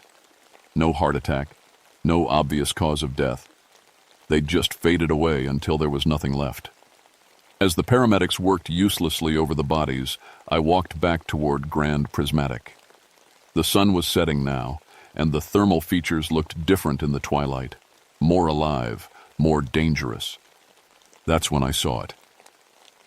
A shape moved across the surface of the spring, not in the water, on the water. A dark silhouette that looked human, but wasn't. It glided across the colorful surface like it was solid ground, leaving ripples in its wake. As I watched, frozen with terror, it turned toward me. Where its face should have been, there was only darkness, not black, darker than black, an absence of light that hurt to look at. It raised one arm and I saw two shapes detach from the thermal deposits around the spring. Two dark figures that walked with familiar gaits. the shadows of the dead couple. Now, puppets of whatever that thing was. The creature pointed at me, and I felt something tug at my feet. I looked down to see my own shadow stretching toward the spring, pulled like taffy. The creature was calling to it, trying to tear it away from me. I ran. I ran back to the parking lot, to Jim, to the ambulance lights and radio chatter and normal human activity. Behind me, I could hear something following. Not footsteps, something else, like the sound of darkness moving. "Jim!" I screamed. "Something's in the water! Something's killing people!" He looked at me like I'd lost my mind. Maybe I had. But as we drove away from Grand Prismatic, I saw more shapes moving in the steam. Dark figures that had once been human, now dancing around the thermal features like they were celebrating. Back at the ranger station, I tried to explain what I'd seen. Jim listened patiently, but I could see the doubt in his eyes. The official report would say the couple died of natural causes, probably heart failure brought on by gas exposure. But I knew better. Something was hunting in Yellowstone, something that lived in the shadows and fed on human life force, something that had taken the Morrison family and would take others if I didn't figure out how to stop it. As I sat in my office writing up my report, I noticed my shadow again. It was normal now, falling naturally behind my chair. But every few minutes, it would twitch. Just a little, like it was trying to break free. I turned off all the lights except one small desk lamp. In the harsh, focused light, I cast almost no shadow at all. That's how I spent the night. Awake, afraid, and surrounded by as much light as I could manage, because I was beginning to understand that shadows weren't just the absence of light. They were something else entirely, something alive, something hungry. And now they knew I could see them. The next morning, brought news that made my blood run cold. 3 more people had vanished overnight. A park maintenance worker named Eddie, a night security guard, and a photographer who'd been staying at the Old Faithful Inn. All of them had last been seen near thermal features. All of them had left behind personal items and no trace of where they'd gone. I hadn't slept. How could I? Every time I closed my eyes, I saw that thing gliding across Grand Prismatic, saw the dead couple's shadows walking away from their bodies. I'd spent the night in my office with every light on, drinking coffee and researching everything I could find about shadow phenomena. What I found in the park's old records made everything worse. The first report was from 1885, written by a geological survey team. They'd been mapping the thermal features when 3 team members disappeared near what we now call Grand Prismatic. The surviving team leader wrote, "The shadows of my men were seen walking the grounds for days after their disappearance, as if searching for something. We abandoned the survey and recommend this area be avoided." There were more reports. In 1923, a Crow elder named Joseph Crow Feather had warned park officials about shadow spirits that guarded the sacred waters. He said they'd been disturbed by too many people visiting the thermal features. The Park Service had dismissed his warnings as superstition. In 1934, a park photographer named Samuel Chen had documented shadow figures in dozens of photos taken around the thermal basins. His final report, filed just before his own disappearance, described seeing people made of darkness emerging from the hot springs at twilight. Every few years, people vanished, always near thermal features, always leaving no trace except strange photographs and recordings. The Park Service had covered it up, explained it away, but the pattern was clear. Something horrible had been hunting in Yellowstone for almost a century. I was reading through another report when Jim burst into my office. "Becca, we've got a problem. A big one." He looked terrible, pale, shaking like he hadn't slept either. "What's wrong?" "I went back to Grand Prismatic this morning, early, before the tourists arrived. I wanted to check the area again, look for any clues about the missing people." "And?" "I found Eddie. Sort of." My mouth went dry. "What do you mean, sort of?" "He's in the spring, under the water." "But Becca..." Jim sat down heavily in the chair across from my desk. "He's not dead. He's down there, maybe 20 feet deep, and he's moving, swimming, but he's not coming up for air. That's impossible. The water's nearly boiling." "I know, but I saw him. And there are others down there, lots of others. They're all moving around like they're alive, but they're not trying to surface. It's like they're living underwater now. I stood up, grabbing my jacket. We need to see this. Becca, I don't think we should go back there. Not alone. We should call the FBI, the military, somebody who knows how to handle this kind of thing. Handle what kind of thing? We don't even know what we're dealing with. I know what I saw. There's something down there. Something big. It moves like a person, but it's the size of a building. And all those missing people, they're not missing. They're with it. We drove to Grand Prismatic in silence. The morning sun was bright, making the thermal features look almost normal. Almost safe, but I could feel something watching us as we approached the spring. There, Jim pointed to the center of the pool. Look carefully. I strained my eyes, focusing through the steam and the bright colors. At first, I saw nothing but the usual bacterial mats and mineral deposits. But then, in the deepest part of the spring, I saw movement. A human shape, definitely Eddie's stocky build, was walking along the bottom of the pool. He moved normally, like he was taking a stroll in a park, but he was 30 feet underwater in near boiling water. As I watched, he turned and looked up at us. He waved. Oh, God, I whispered. He's alive down there. But that wasn't the worst part. As my eyes adjusted to the strange light filtering through the water, I could see more figures. Dozens of them.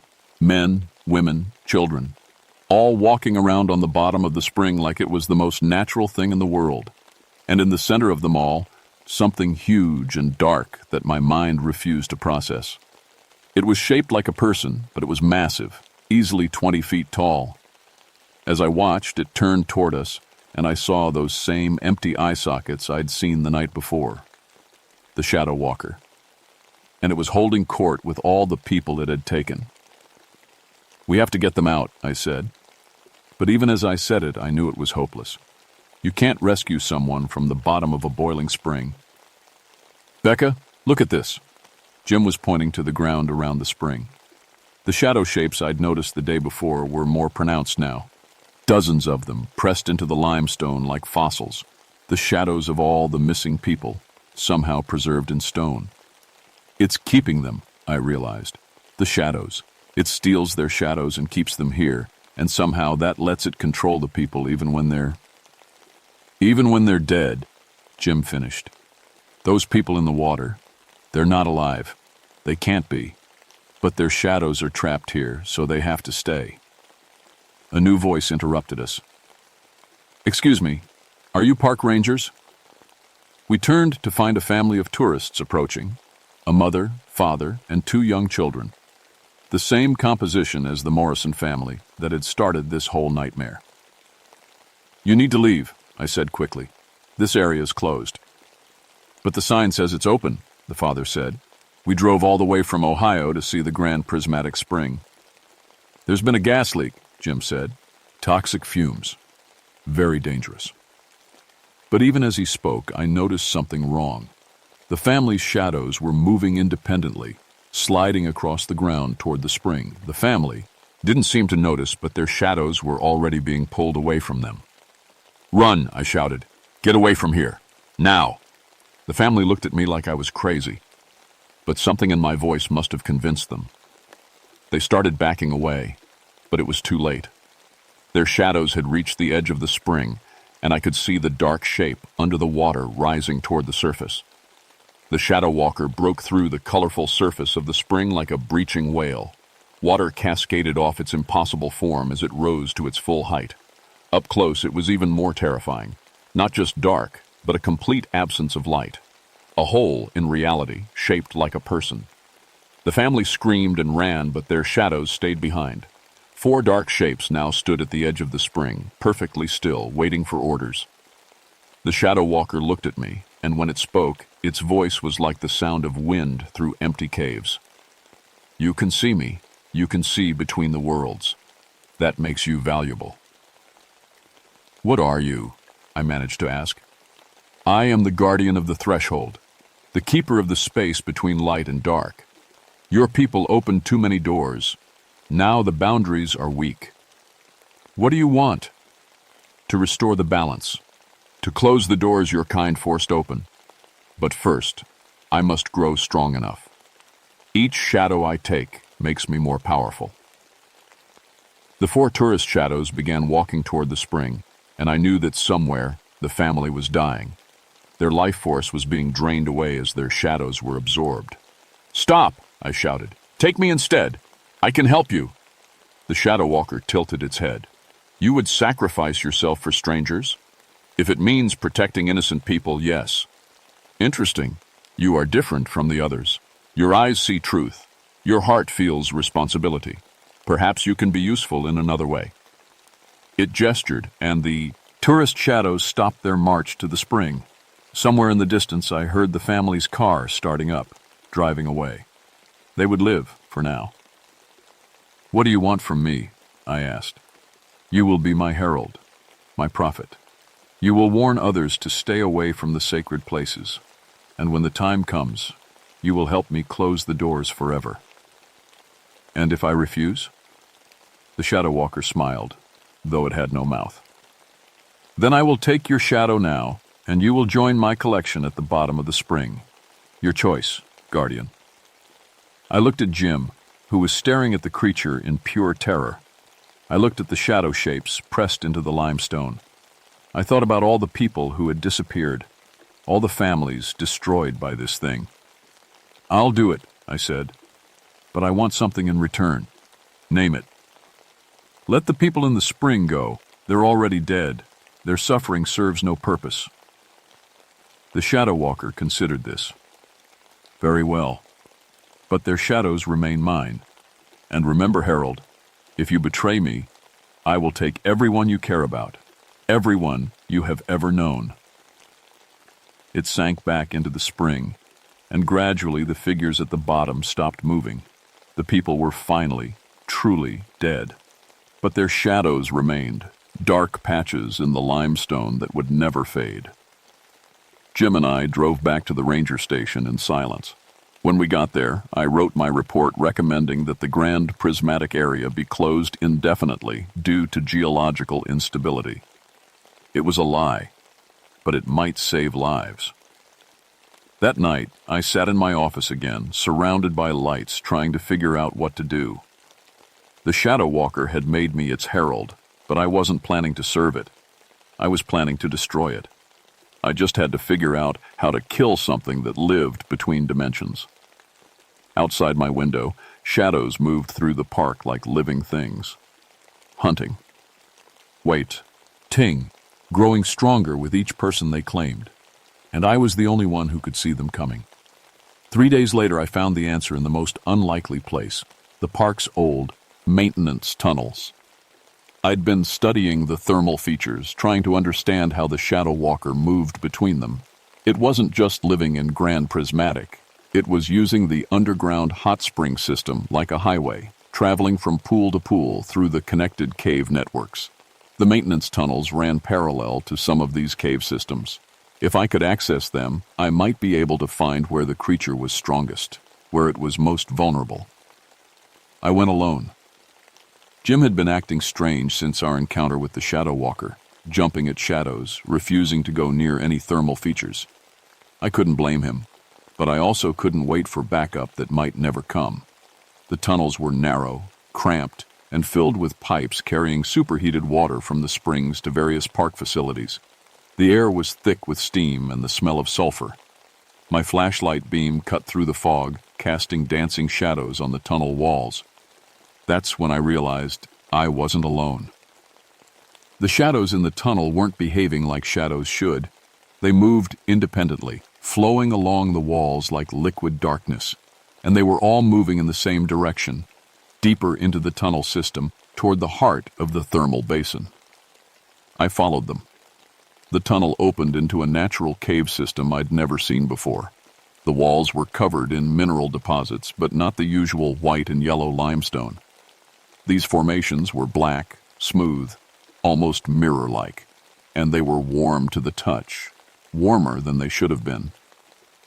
The cave stretched ahead of me, sloping downward into darkness. The shadow shapes flowed along the walls like a dark river, all heading toward something deeper in the cave system. I followed them for what felt like hours. The cave branched and twisted, sometimes opening into vast chambers, sometimes narrowing to crawl spaces, but always, yes, the shadows moved forward, pulling me deeper. Finally, I emerged into a chamber so large my flashlight couldn't reach the far walls. The ceiling was lost in darkness above me, and in the center of the chamber was a pool of water so black it seemed to absorb light. But it wasn't water. It was shadow, liquid shadow that moved and pulsed like a living thing. Around the pool, hundreds of shadow shapes stood in perfect rows, all the people who had disappeared over the decades, their shadows preserved and enslaved by the creature that lived in the pool. As I watched, the shadow walker rose from the liquid darkness. But here, in its true domain, it was different, larger, more solid, more real. "Welcome, Herald," it said, its voice echoing from the cave walls. "You have found the heart of my realm, the source of my power." "What is this place?" I asked. "A wound in reality, a place where the barriers between dimensions grow thin. Your people call it a thermal feature, but it is much more. It is a doorway." "A doorway to where?" "To the shadow realm, the place where darkness lives. I was once the guardian of this doorway, keeping the shadows from spilling into your world. But decades of disturbance, of people trampling sacred ground, have weakened me, changed me. I began to understand. You're not evil. You're broken." "I am dying," the Shadow Walker admitted. "The boundary between worlds grows weaker with each passing year. Soon the Shadow Realm will spill into your world entirely. Darkness will consume everything." "Then why are you stealing people's shadows? Why are you killing them?" "Because I need their life force to repair the barrier. Each shadow I take makes me stronger, more able to hold the door closed. But it is not enough. I need more." "How much more?" The Shadow Walker gestured to the rows of shadow shapes. "All of them. Every person who visits the sacred wild. Aiders, every tourist, every researcher, every ranger. Only by taking them all can I gather enough power to seal the doorway forever." "That's genocide. That is survival. Your world or mine. Choose." I looked at the hundreds of shadows standing around the pool. People who had once been alive, now trapped in this nightmare realm. Families destroyed, lives cut short, all to feed this creature's desperate attempt to save both worlds. "There has to be another way," I said. "There is." The Shadow Walker's form began to shift, becoming more solid, more human-like. "You could take my place. Your eyes see between worlds. Your mind understands both science and mystery. You could become the new guardian. And what would happen to you? I would finally be allowed to die, to rest. The burden would pass to you, and you would have the power to protect both worlds without killing innocents." I stared at the creature, trying to process what it was offering. What would I have to do? "Step into the pool. Let the shadow realm merge with your essence. Become something between human and shadow, between light and dark. It is not death, but it is not life as you know it. And the people you've taken? Their shadows would be freed. They could finally rest in peace." I looked around the chamber, at the hundreds of trapped souls, at the liquid darkness that pulsed with alien life. The Shadow Walker was right about one thing. The barrier was weakening. I could feel it, like a pressure in my head, a sense of reality stretching thin. If I didn't do something, the Shadow Realm would eventually break through entirely. Darkness would spill into our world, consuming everything in its path. Every person in Yellowstone would die, then everyone in Wyoming, then everyone, everywhere. But if I became the new guardian, I could prevent that. I could save both worlds. "Will it hurt?" I asked.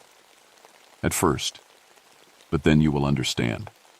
You will see the beauty in darkness, the necessity of shadow. You will become something greater than human. I thought about my life.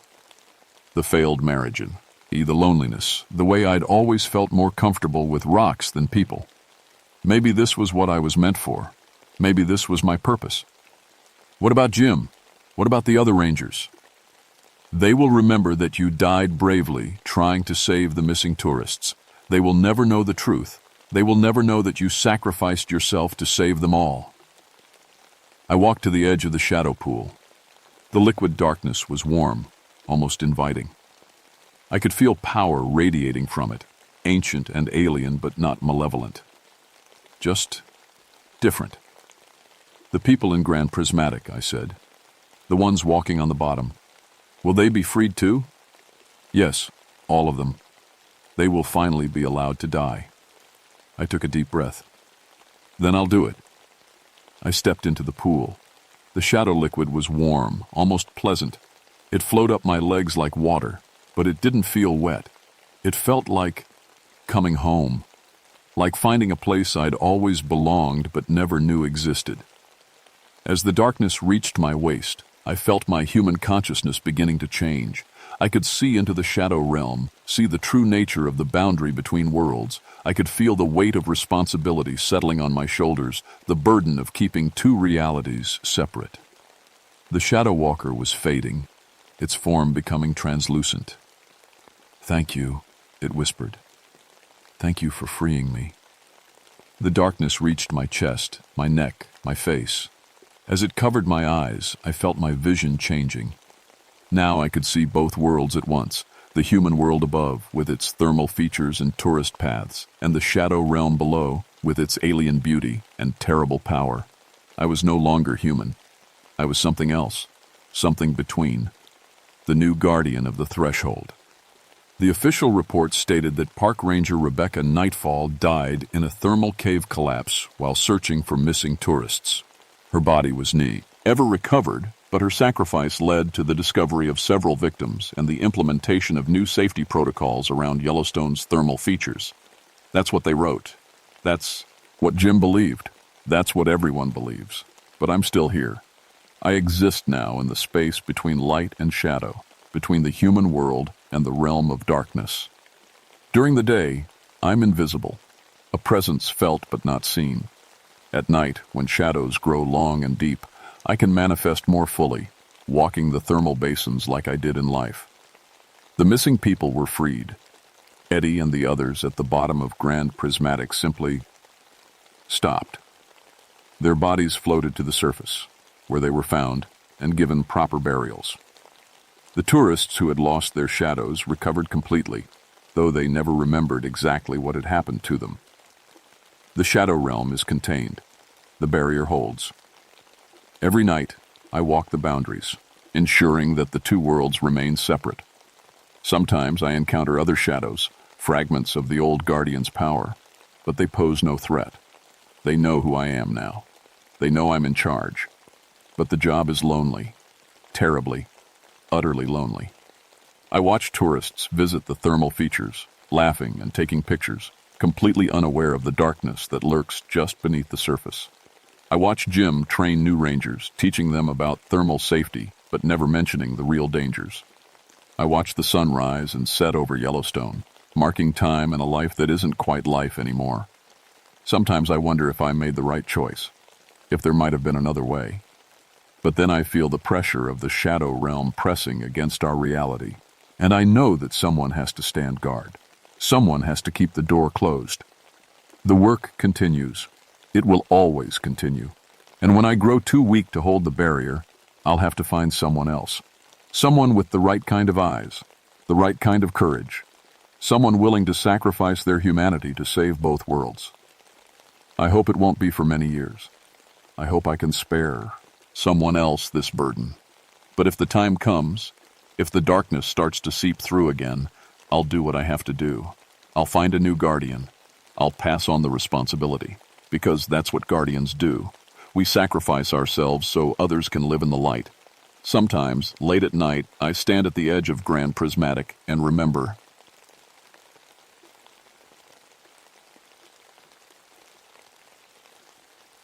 My name is Tony Sandoval, and I've been a park ranger in Death Valley for 14 years. I've seen people die out here in ways that would make your stomach turn. The desert doesn't care if you're young or old, smart or stupid. It just takes what it wants. But what I found in August of 1992 was different. It was wrong in ways that still keep me awake at night. I was checking on the Badwater Basin area when the call came in. 3 college kids from UC Berkeley hadn't shown up for their planned check-in. Geology students, the kind who know better than to mess around in Death Valley during a heat wave.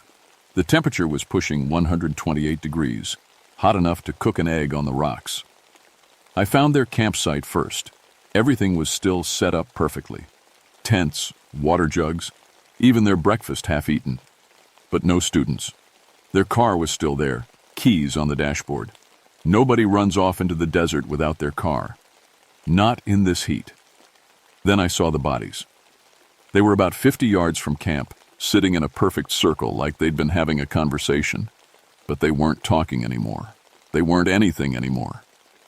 I've been a medic since the Gulf War. I've seen dehydration, heat stroke, every kind of desert death you can imagine. But these kids, they looked like they'd been buried in sand for 100 years. Their skin was dark leather stretched over bones. Their eyes were gone, just empty holes staring at nothing. The weird part? They still had water. Full bottles right next to each mummified body. Clean, cold water that they never drank. I called it in on the radio, my hands shaking. "Base, this is Sandoval. I need the coroner out at Badwater Basin. And maybe somebody who knows about weird stuff." "Weird stuff, Tony?" "These kids are dead. But they look like they've been dead for 50 years. And they didn't run out of water." The silence on the audio lasted forever. Finally, "Copy that. Stay with the scene." I set up my portable shade and waited. The sun was like a hammer hitting my skull, but I've learned to deal with it. What I couldn't deal with was the smell. Not the normal smell of death. This was different. Dry. Ancient. Like opening a tomb. While I waited, I walked around the campsite. The sand around the bodies was strange. It looked drained.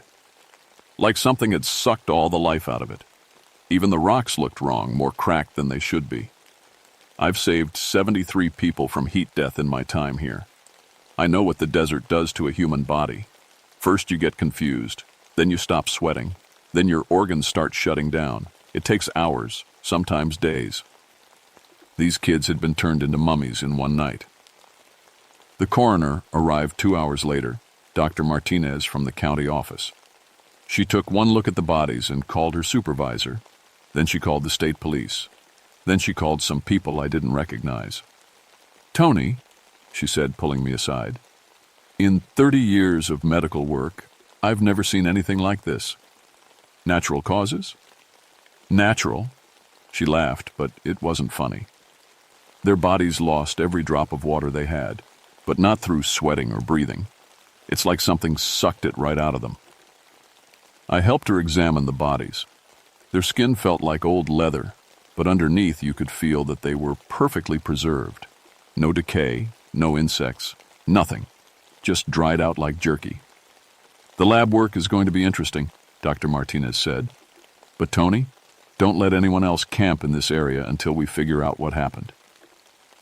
That night, I couldn't sleep. I kept thinking about those empty eye sockets, the way the bodies sat in that perfect circle, like they'd been arranged by someone who cared about making it look right. I got up around midnight, and drove back to the campsite. I know it was stupid, but I needed to see it again, to make sure it was real. The moon was full, turning the salt flats silver. I parked 100 yards away and walked to where the bodies had been. The coroner had taken them, but you could still see the marks in the sand where they'd sat. That's when I saw the footprints. They weren't human footprints. Too long, too narrow. And they led away from the campsite toward the old mining caves in the rocks. But here's the thing that made my blood turn cold. The footprints were filled with sand so fine it looked like powder, like whoever made them was so dry they were falling apart as they walked. I followed the tracks for about 50 yards before I heard it. A sound like wind through dry leaves, but there was no wind. It was coming from the caves. I had my flashlight, my radio, my service weapon. 14 years of ranger training. But something deep in my gut was screaming at me to run. Every instinct I'd developed in the war, every survival skill I'd learned in the desert was telling me to get away from those caves. I made it maybe 10 more steps before I saw the eyes. 2 yellow dots in the darkness of the cave entrance, not reflecting my flashlight, glowing on their own. And they were watching me. I ran back to my truck like a scared kid, my heart hammering against my ribs. When I looked back, the eyes were gone, but I could still feel them watching me. The next morning, I filed a report about the strange footprints. I didn't mention the eyes. Who would believe that? But I knew something was hunting in Death Valley. Something that could drain the life out of 3 healthy college students in one night. Something that lived in the caves and came out when the desert was hot enough to kill. I just didn't know it was only getting started. 3 days later, another group went missing. This time, it was a family from Phoenix, mom, dad, and their teenage son. They'd been camping at the same spot where the college kids died. I'd put up warning signs, but people don't always listen. I found them the same way. Perfect circle, completely mummified, full water bottles beside each body. The parents were holding hands, but this time, something was different. The boy was gone. I searched for hours, calling his name until my voice gave out. Found his tracks leading toward the caves, but they disappeared into the rocks. By the time backup arrived, the sun was setting, and nobody wanted to search those caves in the dark. We went in the next morning with floodlights and enough backup to handle anything human.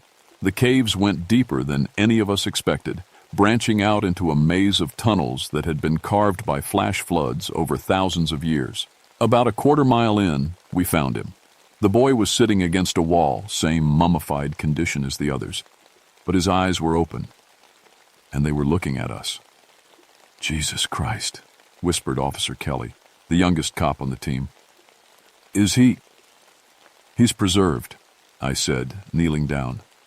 The boy's skin felt like old leather, but when I touched his wrist, I could feel the faintest pulse. "He's still alive." We tried to move him, but he was too fragile.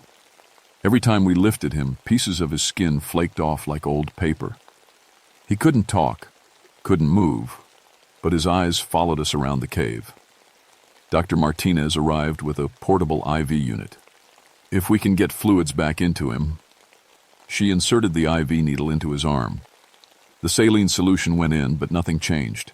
It was like pouring water into sand. The boy's body absorbed it, but he didn't get any better. "More," he whispered. His voice sounded like wind through dry grass. "Need more." We ran 4 bags of saline into him. Nothing. His body just soaked it up and stayed the same. Dr. Martinez was crying by the time we gave up. "I've never seen anything like this," she said. "It's like his body became a sponge. He can't process water anymore." The boy died that afternoon. Just closed his eyes and stopped breathing. But before he died, he said something that still haunts me. "It's so thirsty. It's been thirsty for so long." That night, I couldn't stand it anymore. I drove back to the caves with a cooler full of water and every flashlight I owned. I was going to find whatever was doing this and end it. The cave entrance was bigger than I remembered. The rocks seemed to have shifted, making a wider opening. My flashlight beam couldn't reach the back wall. I made it maybe 50 feet inside when I heard footsteps. Not human footsteps, something dragging across the stone floor. The sound echoed off the cave walls, making it impossible to tell where it was coming from. Then I smelled it. That same dry, ancient smell from the campsite, but stronger now, like being locked in a tomb. I turned around to leave, and that's when I saw it. The thing was standing in the cave entrance, blocking my way out. It had been human once, maybe a long time ago, but now it was just dried skin stretched over bones, like the mummies in old movies. Except this one was standing up. It was tall, maybe 7 feet, with arms that hung down to its knees. Its fingers were too long, ending in what looked like claws. But the worst part was its face. The skin had pulled back from its skull, showing yellowed teeth and a permanent grin. And its eyes. Its eyes were glowing yellow, like two candles in the dark. "Water," it said. Its voice was like sandpaper on stone. "You have water." I was holding a bottle in my left hand. The thing's eyes locked onto it like a starving man looking at food. "You can have it," I said, setting the bottle on the ground. "Just let me go." The thing moved toward the water bottle, but not like a human would. It flowed across the cave floor like liquid, like it was melting and reforming with each step. When it reached the bottle, it picked it up with those long fingers and held it up to the light. "Not enough," it said. "Never enough." Then it looked at me, and I understood. The water wasn't what it wanted. I was. I ran deeper into the cave, my flashlight beam bouncing off the walls. Behind me I could hear that dragging sound getting closer. The cave branched off in different directions, and I took the first tunnel I found. The tunnel sloped downward, and the air got cooler. I could hear water dripping somewhere ahead. Real water, not the dry whisper of the thing chasing me. I found an underground spring, clear water bubbling up from somewhere deep in the earth. I knelt down and splashed it on my face, filled my water bottles. The water tasted clean and cold, like it had been filtered through miles of rock. That's when I realized where I was. This was the thing's home, the place it came back to when it needed to hide from the sun. And all around the spring, arranged in neat rows like some kind of museum, were dozens of mummified bodies. Men, women, children. Some looked recent, others like they'd been there for years. All of them perfectly preserved, all of them sitting up like they were waiting for something. And some of them were still alive. Their eyes followed me as I moved through the cave. They couldn't speak, couldn't move, but they were aware, trapped in their dried-out bodies, probably for years. I heard the dragging sound getting closer. The thing had found me. I grabbed my radio, praying I was close enough to the surface to get a signal. "Base, this is Sandoval.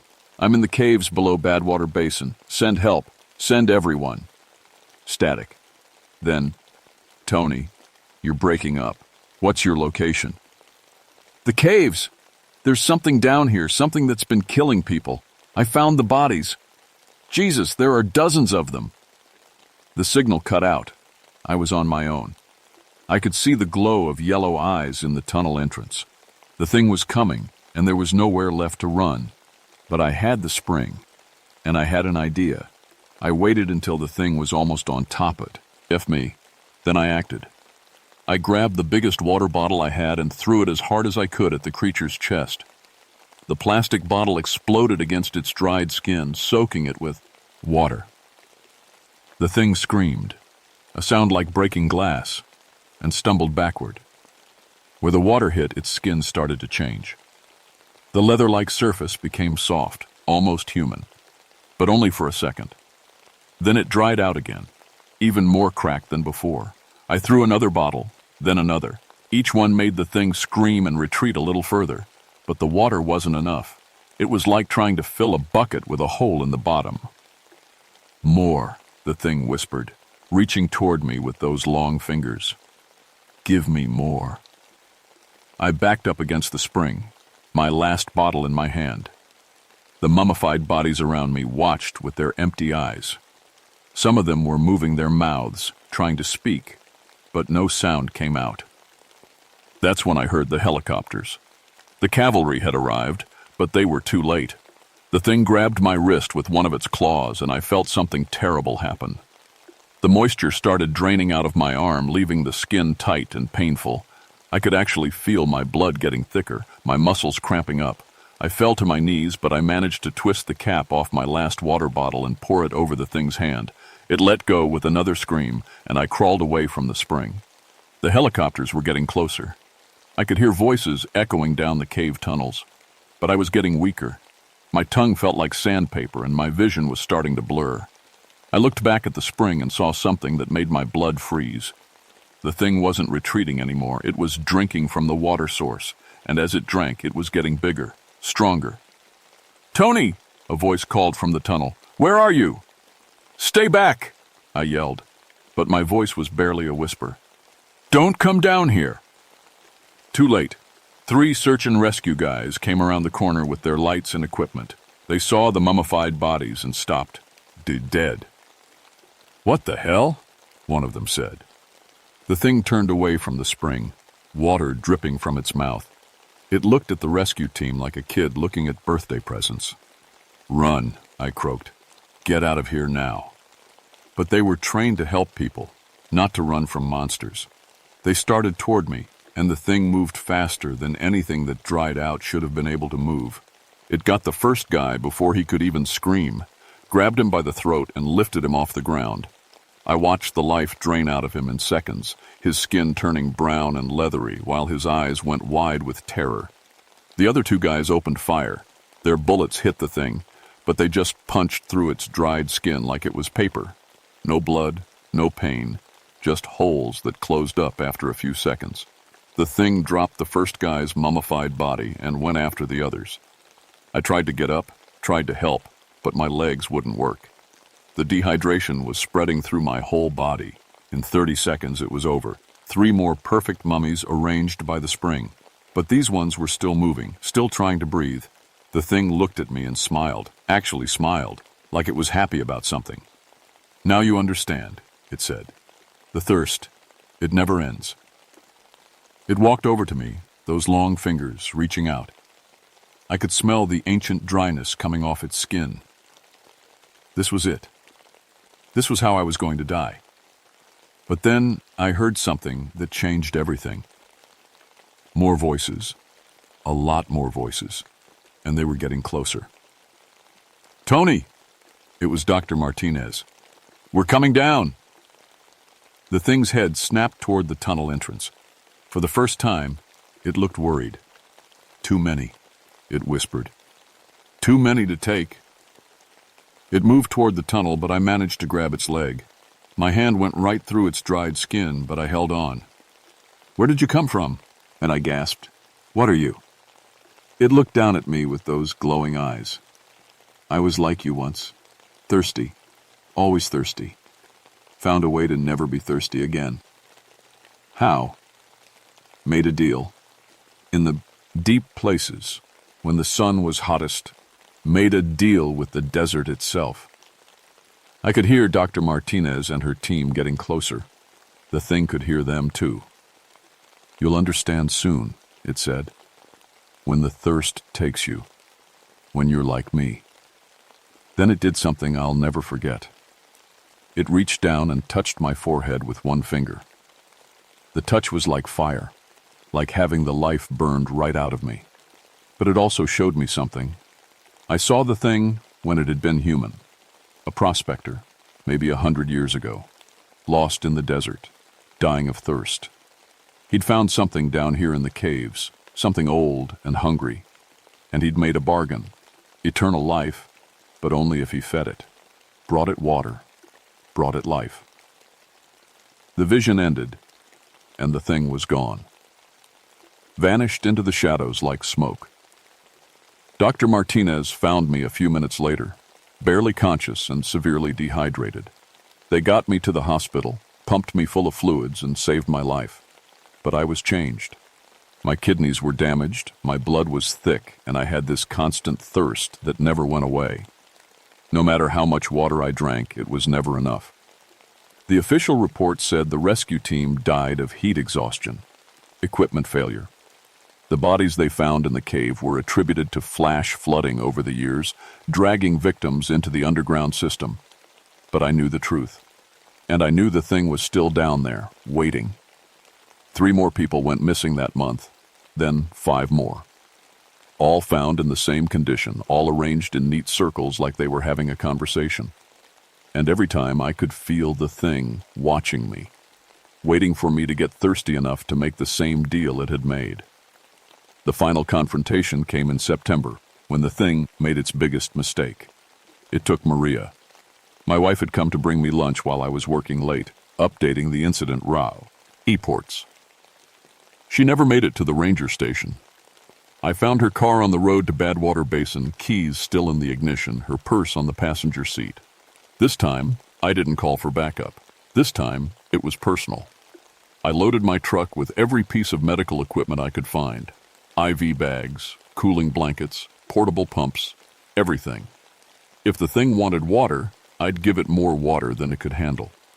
The caves were different now. The entrance had grown wider, and I could feel cool air flowing out. The thing had been busy expanding its lair, getting ready for something big. I found Maria at the spring sitting with the other mummies, but she wasn't dried out yet. The thing was keeping her fresh, using her as bait. "Tony," she whispered when she saw me. "Don't come any closer. It's here." "I know," I said, setting down my equipment. "I came to make a deal." The thing stepped out of the shadows, taller than I remembered. It had been feeding well, growing stronger. "You understand now," it said. "The thirst. It's in you too." It was right. The constant dehydration, the way water never seemed to help anymore. The thing had marked me that night it touched my forehead. I was changing, becoming like it. "I'll take her place," I said. "Let Maria go, and I'll stay." The thing considered this. "You would make a good servant, but she has more life in her, more water." "Look at me," I said, holding out my hands. The skin was starting to crack, showing the first signs of the mummification process. "I'm already changing. I'm already becoming what you need." The thing moved closer, interested. "Yes, I can smell it on you. The dry death." It started. That's when I triggered the medical equipment I'd hidden around the cave. Portable pumps designed for heat stroke victims, modified to spray water at high pressure. IV bags rigged to burst and flood the area. Everything I'd learned about emergency medicine turned into a weapon. The cave filled with water, gallons of it hitting the thing from every direction. It screamed as its dried skin began to soften and dissolve. But it didn't die. It just got angry. "You cannot kill me," it roared. "I am eternal. I am the desert." It was right. The water was hurting it, but not destroying it. I needed something more. I grabbed Maria and pulled her toward the spring. "The water source," I said. "If I can flood the whole cave system." The thing realized what I was planning. It moved to stop me, but I had one more trick. I'd brought explosives. Not much, just enough to crack the rock around the spring and let the underground water flow freely. It was a desperate plan, but it was all I had. The thing grabbed me just as I set off the charges. The cave shook, and water began pouring from cracks in the walls. But the thing's touch was draining the life out of me faster than I could work. "You will join me," it whispered. "You will be my servant forever." I could feel myself changing, my skin drying out, my thoughts becoming slow and distant. But I held on long enough to see the water level rising, flooding the cave, washing away the carefully arranged mummies. The thing let go of me and tried to escape, but there was too much water. It was dissolving, its dried skin coming apart like old paper. But even as it died, it was laughing. "Too late," it said. "The change has started. You will become what I was." The water reached my chest and I felt myself losing consciousness. The last thing I saw was the thing falling apart, its yellow eyes finally going dark. I woke up in the hospital 3 days later. Maria was there, worried but alive. The doctors said I'd suffered severe dehydration and hypothermia, but I was going to recover. The official report said there had been a flash flood in the cave system. The bodies we found were attributed to historical mining accidents and natural preservation due to the dry climate. Nobody mentioned the thing, and I didn't try to explain it. But I was changed. Not just physically, though the kidney damage was permanent. I could feel something different in my blood, something that made me always thirsty, always aware of the water in other people's bodies. The thing had been right. The process had started. I was becoming something like it had been. But I fought it. Every day, I fought it. I drank more water than any human should need, took medication to keep my kidneys working, and monitored my body for signs of the mummification process. And I watched the desert, because I knew the thing hadn't been the only one. There were other caves, other springs, other places where desperate people might make deals with forces they didn't understand. I became an expert in desert survival and emergency medicine. I trained other rangers to recognize the signs of supernatural dehydration. I developed protocols for dealing with unusual mummy discoveries, all of it disguised as regular safety training. 6 months later, I found another case. A hiker mummified near a different cave system, water bottles untouched. I went in alone and found a creature similar to the one I'd fought, but smaller, newer. This time, I was ready. I flooded the cave and destroyed it before it could claim more victims. But I knew there would be others. The desert is vast, and it's full of desperate people. People who might trade their humanity for survival, not understanding the price they'd pay. I keep working, keep fighting, keep watching. My wife worries about my health, about the way I can never seem to drink enough water. But she doesn't know about the dreams, about the way I can sometimes sense water in living things. The thing was right about one thing. The thirst never ends. Every day, I have to choose to stay human, to resist the call of the deep places where the desert stores its secrets, because I know what's waiting down there.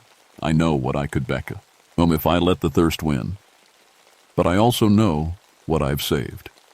Every person I've taught about desert safety, every hiker I've guided to safety, every life I've protected from the things that hunt in the deepest, driest places. The desert is still dangerous. It still kills people who aren't careful. But now I know it's not just the heat and the emptiness you have to worry about. Sometimes, late at night, I drive out to Badwater Basin and look at the stars. The cave system is still flooded, still sealed, but I can feel something stirring down there, something patient and eternal. The desert remembers, and it's always thirsty. My name is Tony Sandoval, and I'm still a ranger in Death Valley. I save lives, I protect people, and I watch for signs of the things that shouldn't exist, because somebody has to, and because I know what happens when nobody's watching. The thirst never ends, but neither does the fight against it.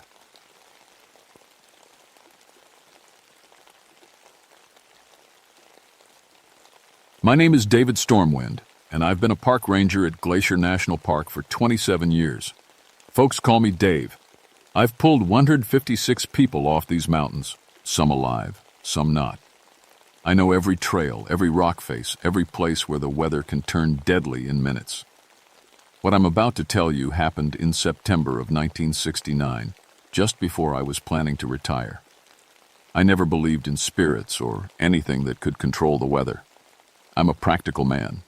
Been through a war, lost my wife 2 years back, raised kids who now live in cities far from here.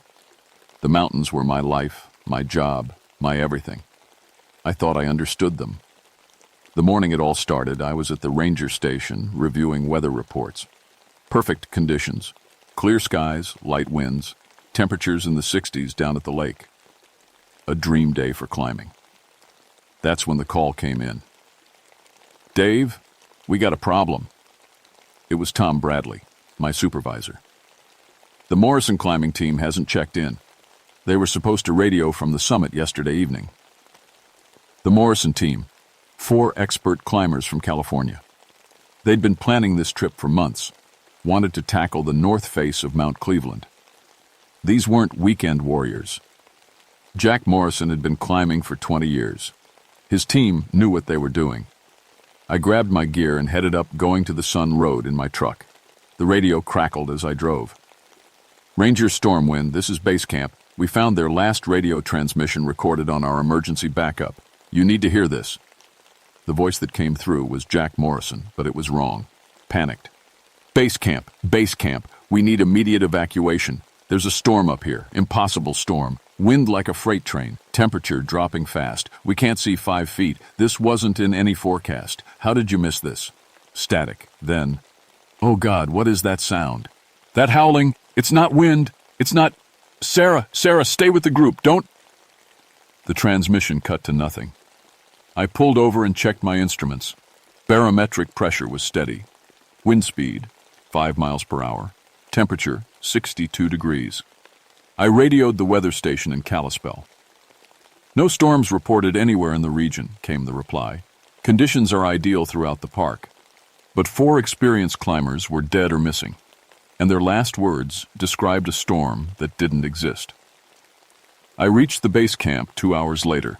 The support team was packing up, faces grim. We watched the whole thing through binoculars, said Pete Kowalski, the team's photographer. Clear skies everywhere. Then suddenly there's this cloud right around the summit. Dark, spinning, like a tornado made of snow. It was there for maybe 10 minutes, then gone. I studied the mountain through my scope. Perfect visibility. No clouds, no wind. Nothing. Show me exactly where you saw this cloud, I said. Pete pointed to the northeast face just below the summit. Right there. But Dave, here's the thing. It was only around that peak. Everywhere else was clear. I've never seen weather like that. I'd been predicting mountain weather for almost 3 decades. I knew every pattern, every sign, every way the sky could kill you up here. What Pete described was impossible. But impossible or not, I had people to find. The next morning, I started up the mountain with a search team.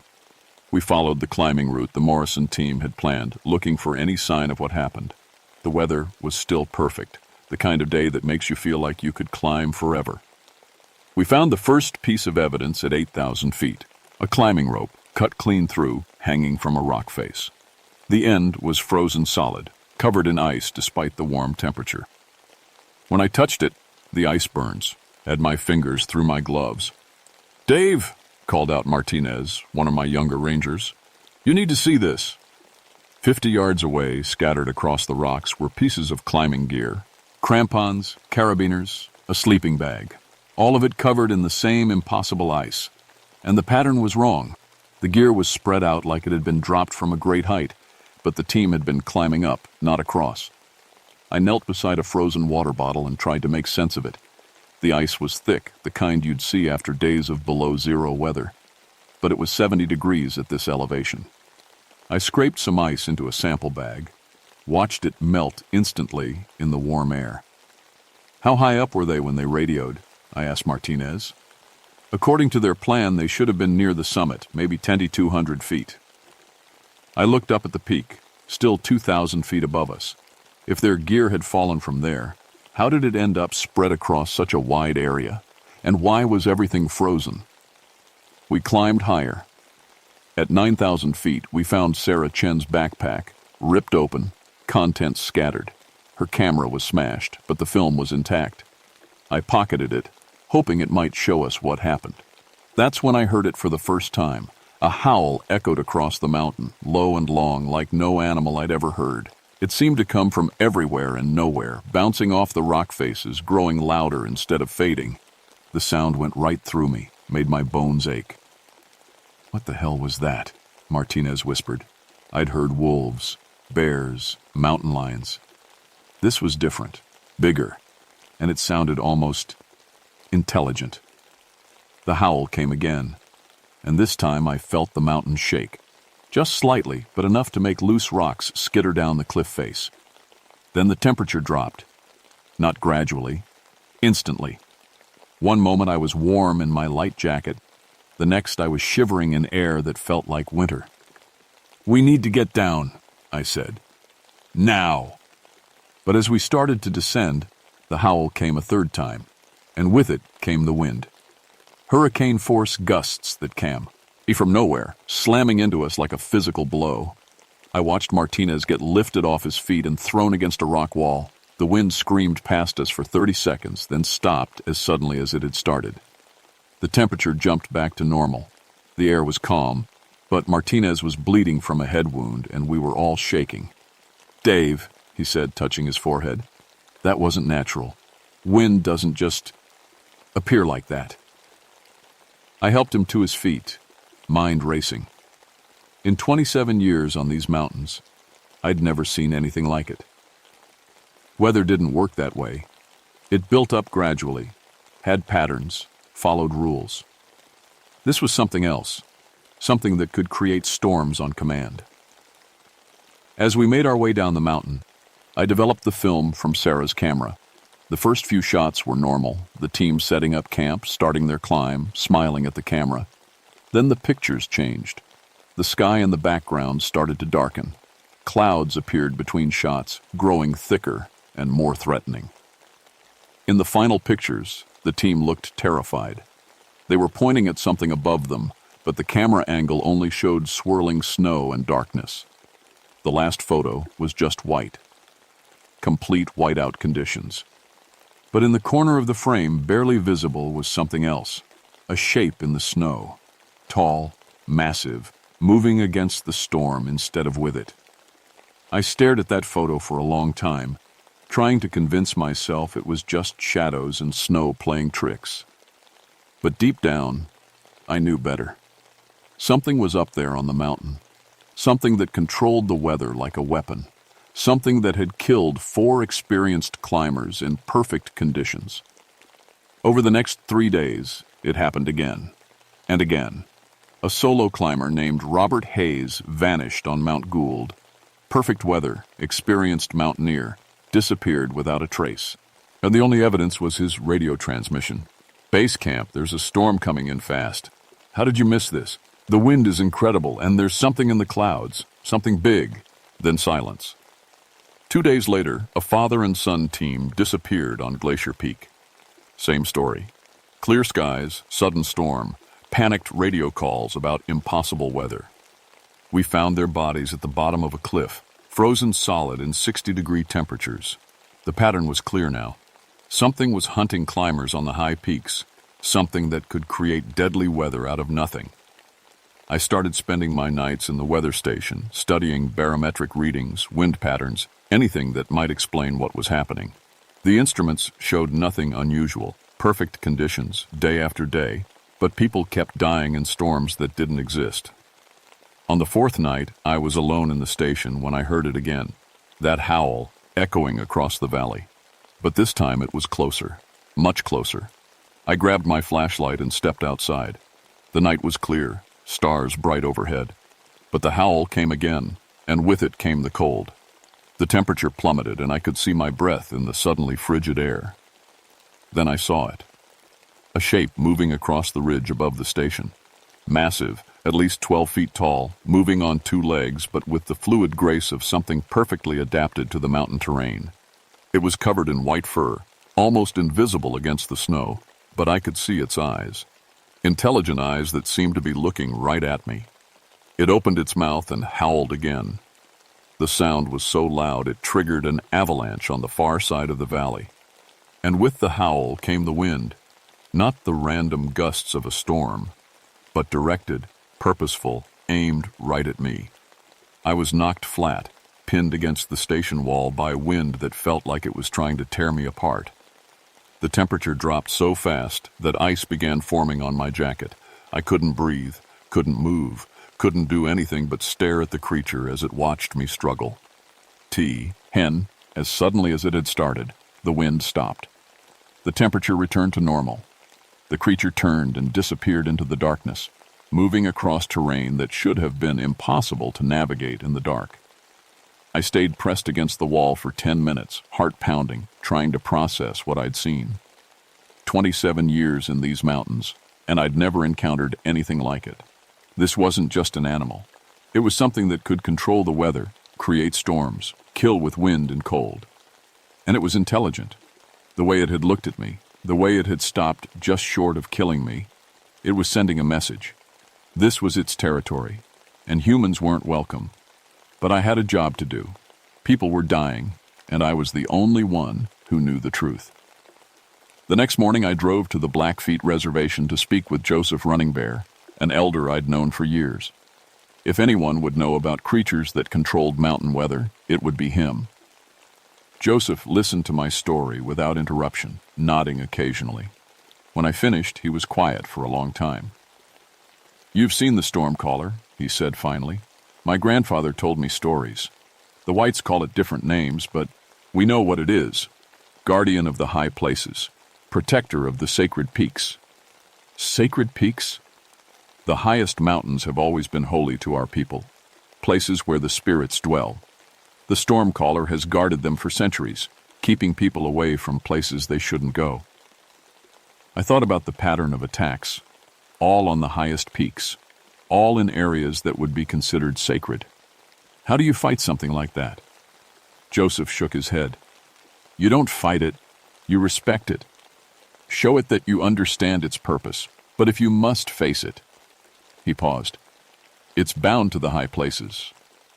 Below the tree line, it has no power. And the storms it creates drain its strength. But Dave, listen to me. This creature has been here longer than our people. It's not evil. It's just protecting what it thinks is sacred. That night, made my decision. I couldn't keep letting people die. I had to go up there and confront it directly. Try to find some way to coexist, to protect both the climbers and whatever it was guarding. I spent the next day preparing. Cold weather gear, emergency supplies, everything I'd need for a high-altitude encounter. I left a letter for my supervisor, explaining what I'd found and what I was going to do. If I didn't come back, at least someone would know the truth. I started up Mount Cleveland before dawn, alone. The weather was perfect again.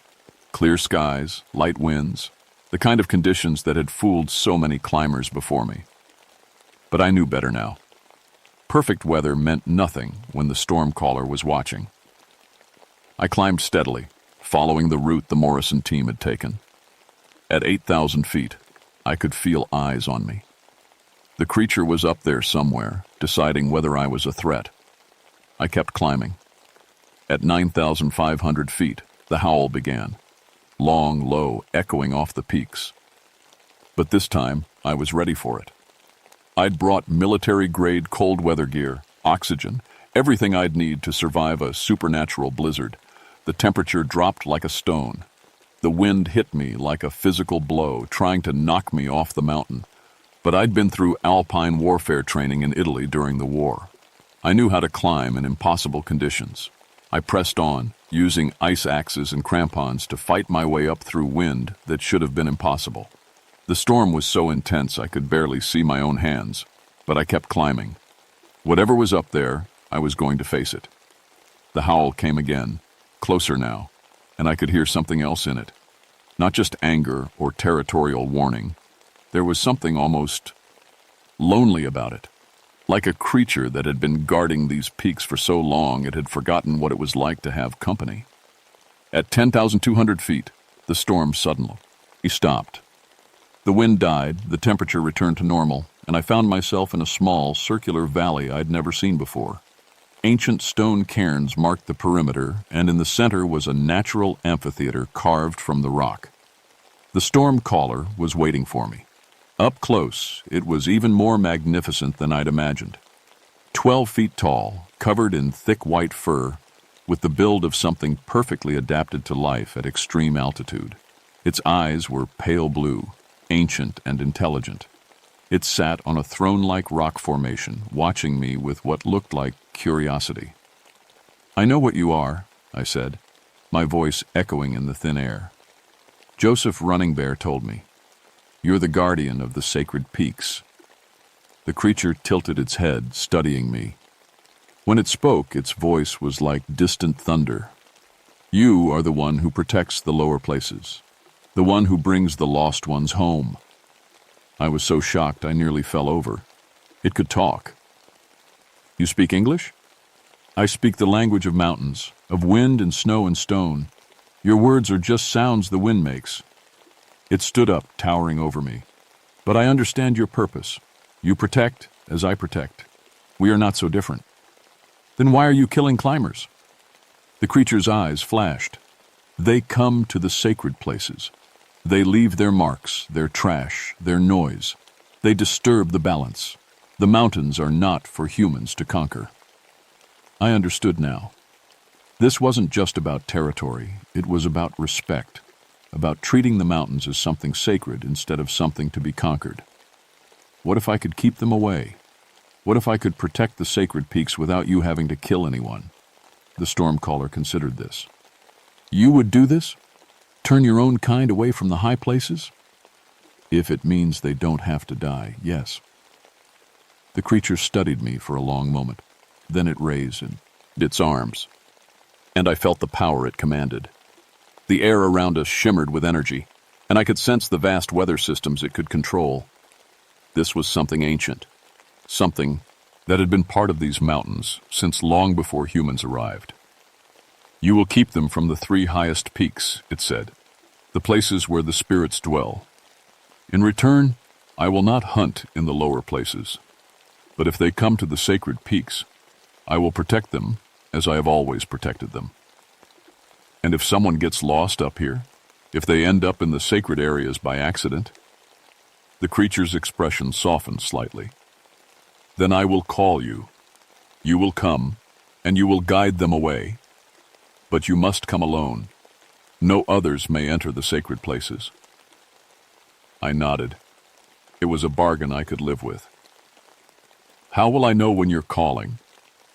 The stormcaller smiled, showing teeth like icicles. You will know.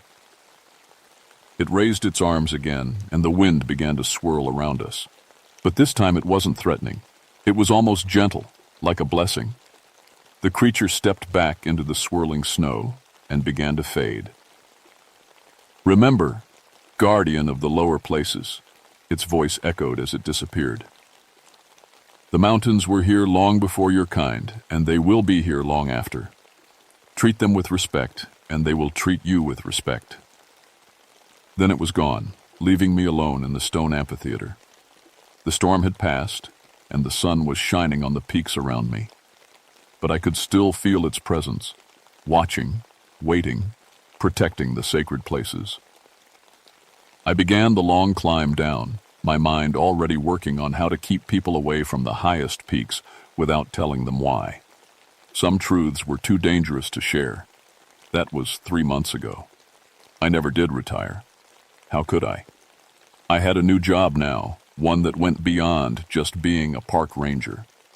I was the liaison between the human world and something ancient and powerful that most people would never understand. I've quietly made sure that the 3 highest peaks are off limits to climbers.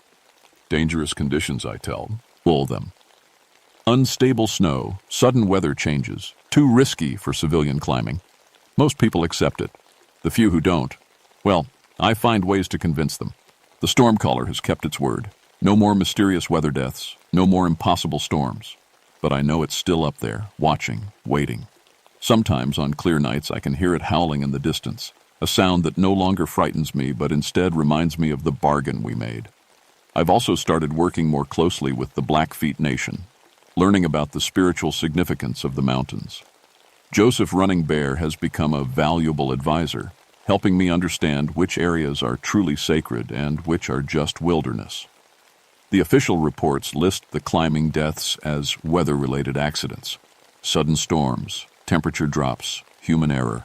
The families of the victims have closure, and the truth stays buried where it belongs. Some secrets are too dangerous for the world to know. But I know the truth. I know that these mountains are protected by something ancient and powerful, something that sees the peaks as sacred rather than conquerable. And I know that as long as I keep people away from the highest places, the stormcaller will keep the peace. Sometimes I wonder if I'm the only one who knows. But then I remember the look in the creature's eyes, the loneliness I heard in its howl. I think it's been waiting for someone like me for a very long time, someone who understands that some places are meant to be protected, not explored. The mountains are quiet now, peaceful. But I know that peace comes with a price, and I'm willing to pay it. Because I've seen what happens when the stormcaller feels threatened, and I never want to see it again. My name is David Stormwind, and I'm the guardian of the lower places. And somewhere up in the sacred peaks, the stormcaller continues its ancient vigil, protecting the high places from those who would disturb their peace. The mountains remember everything, and now so do I.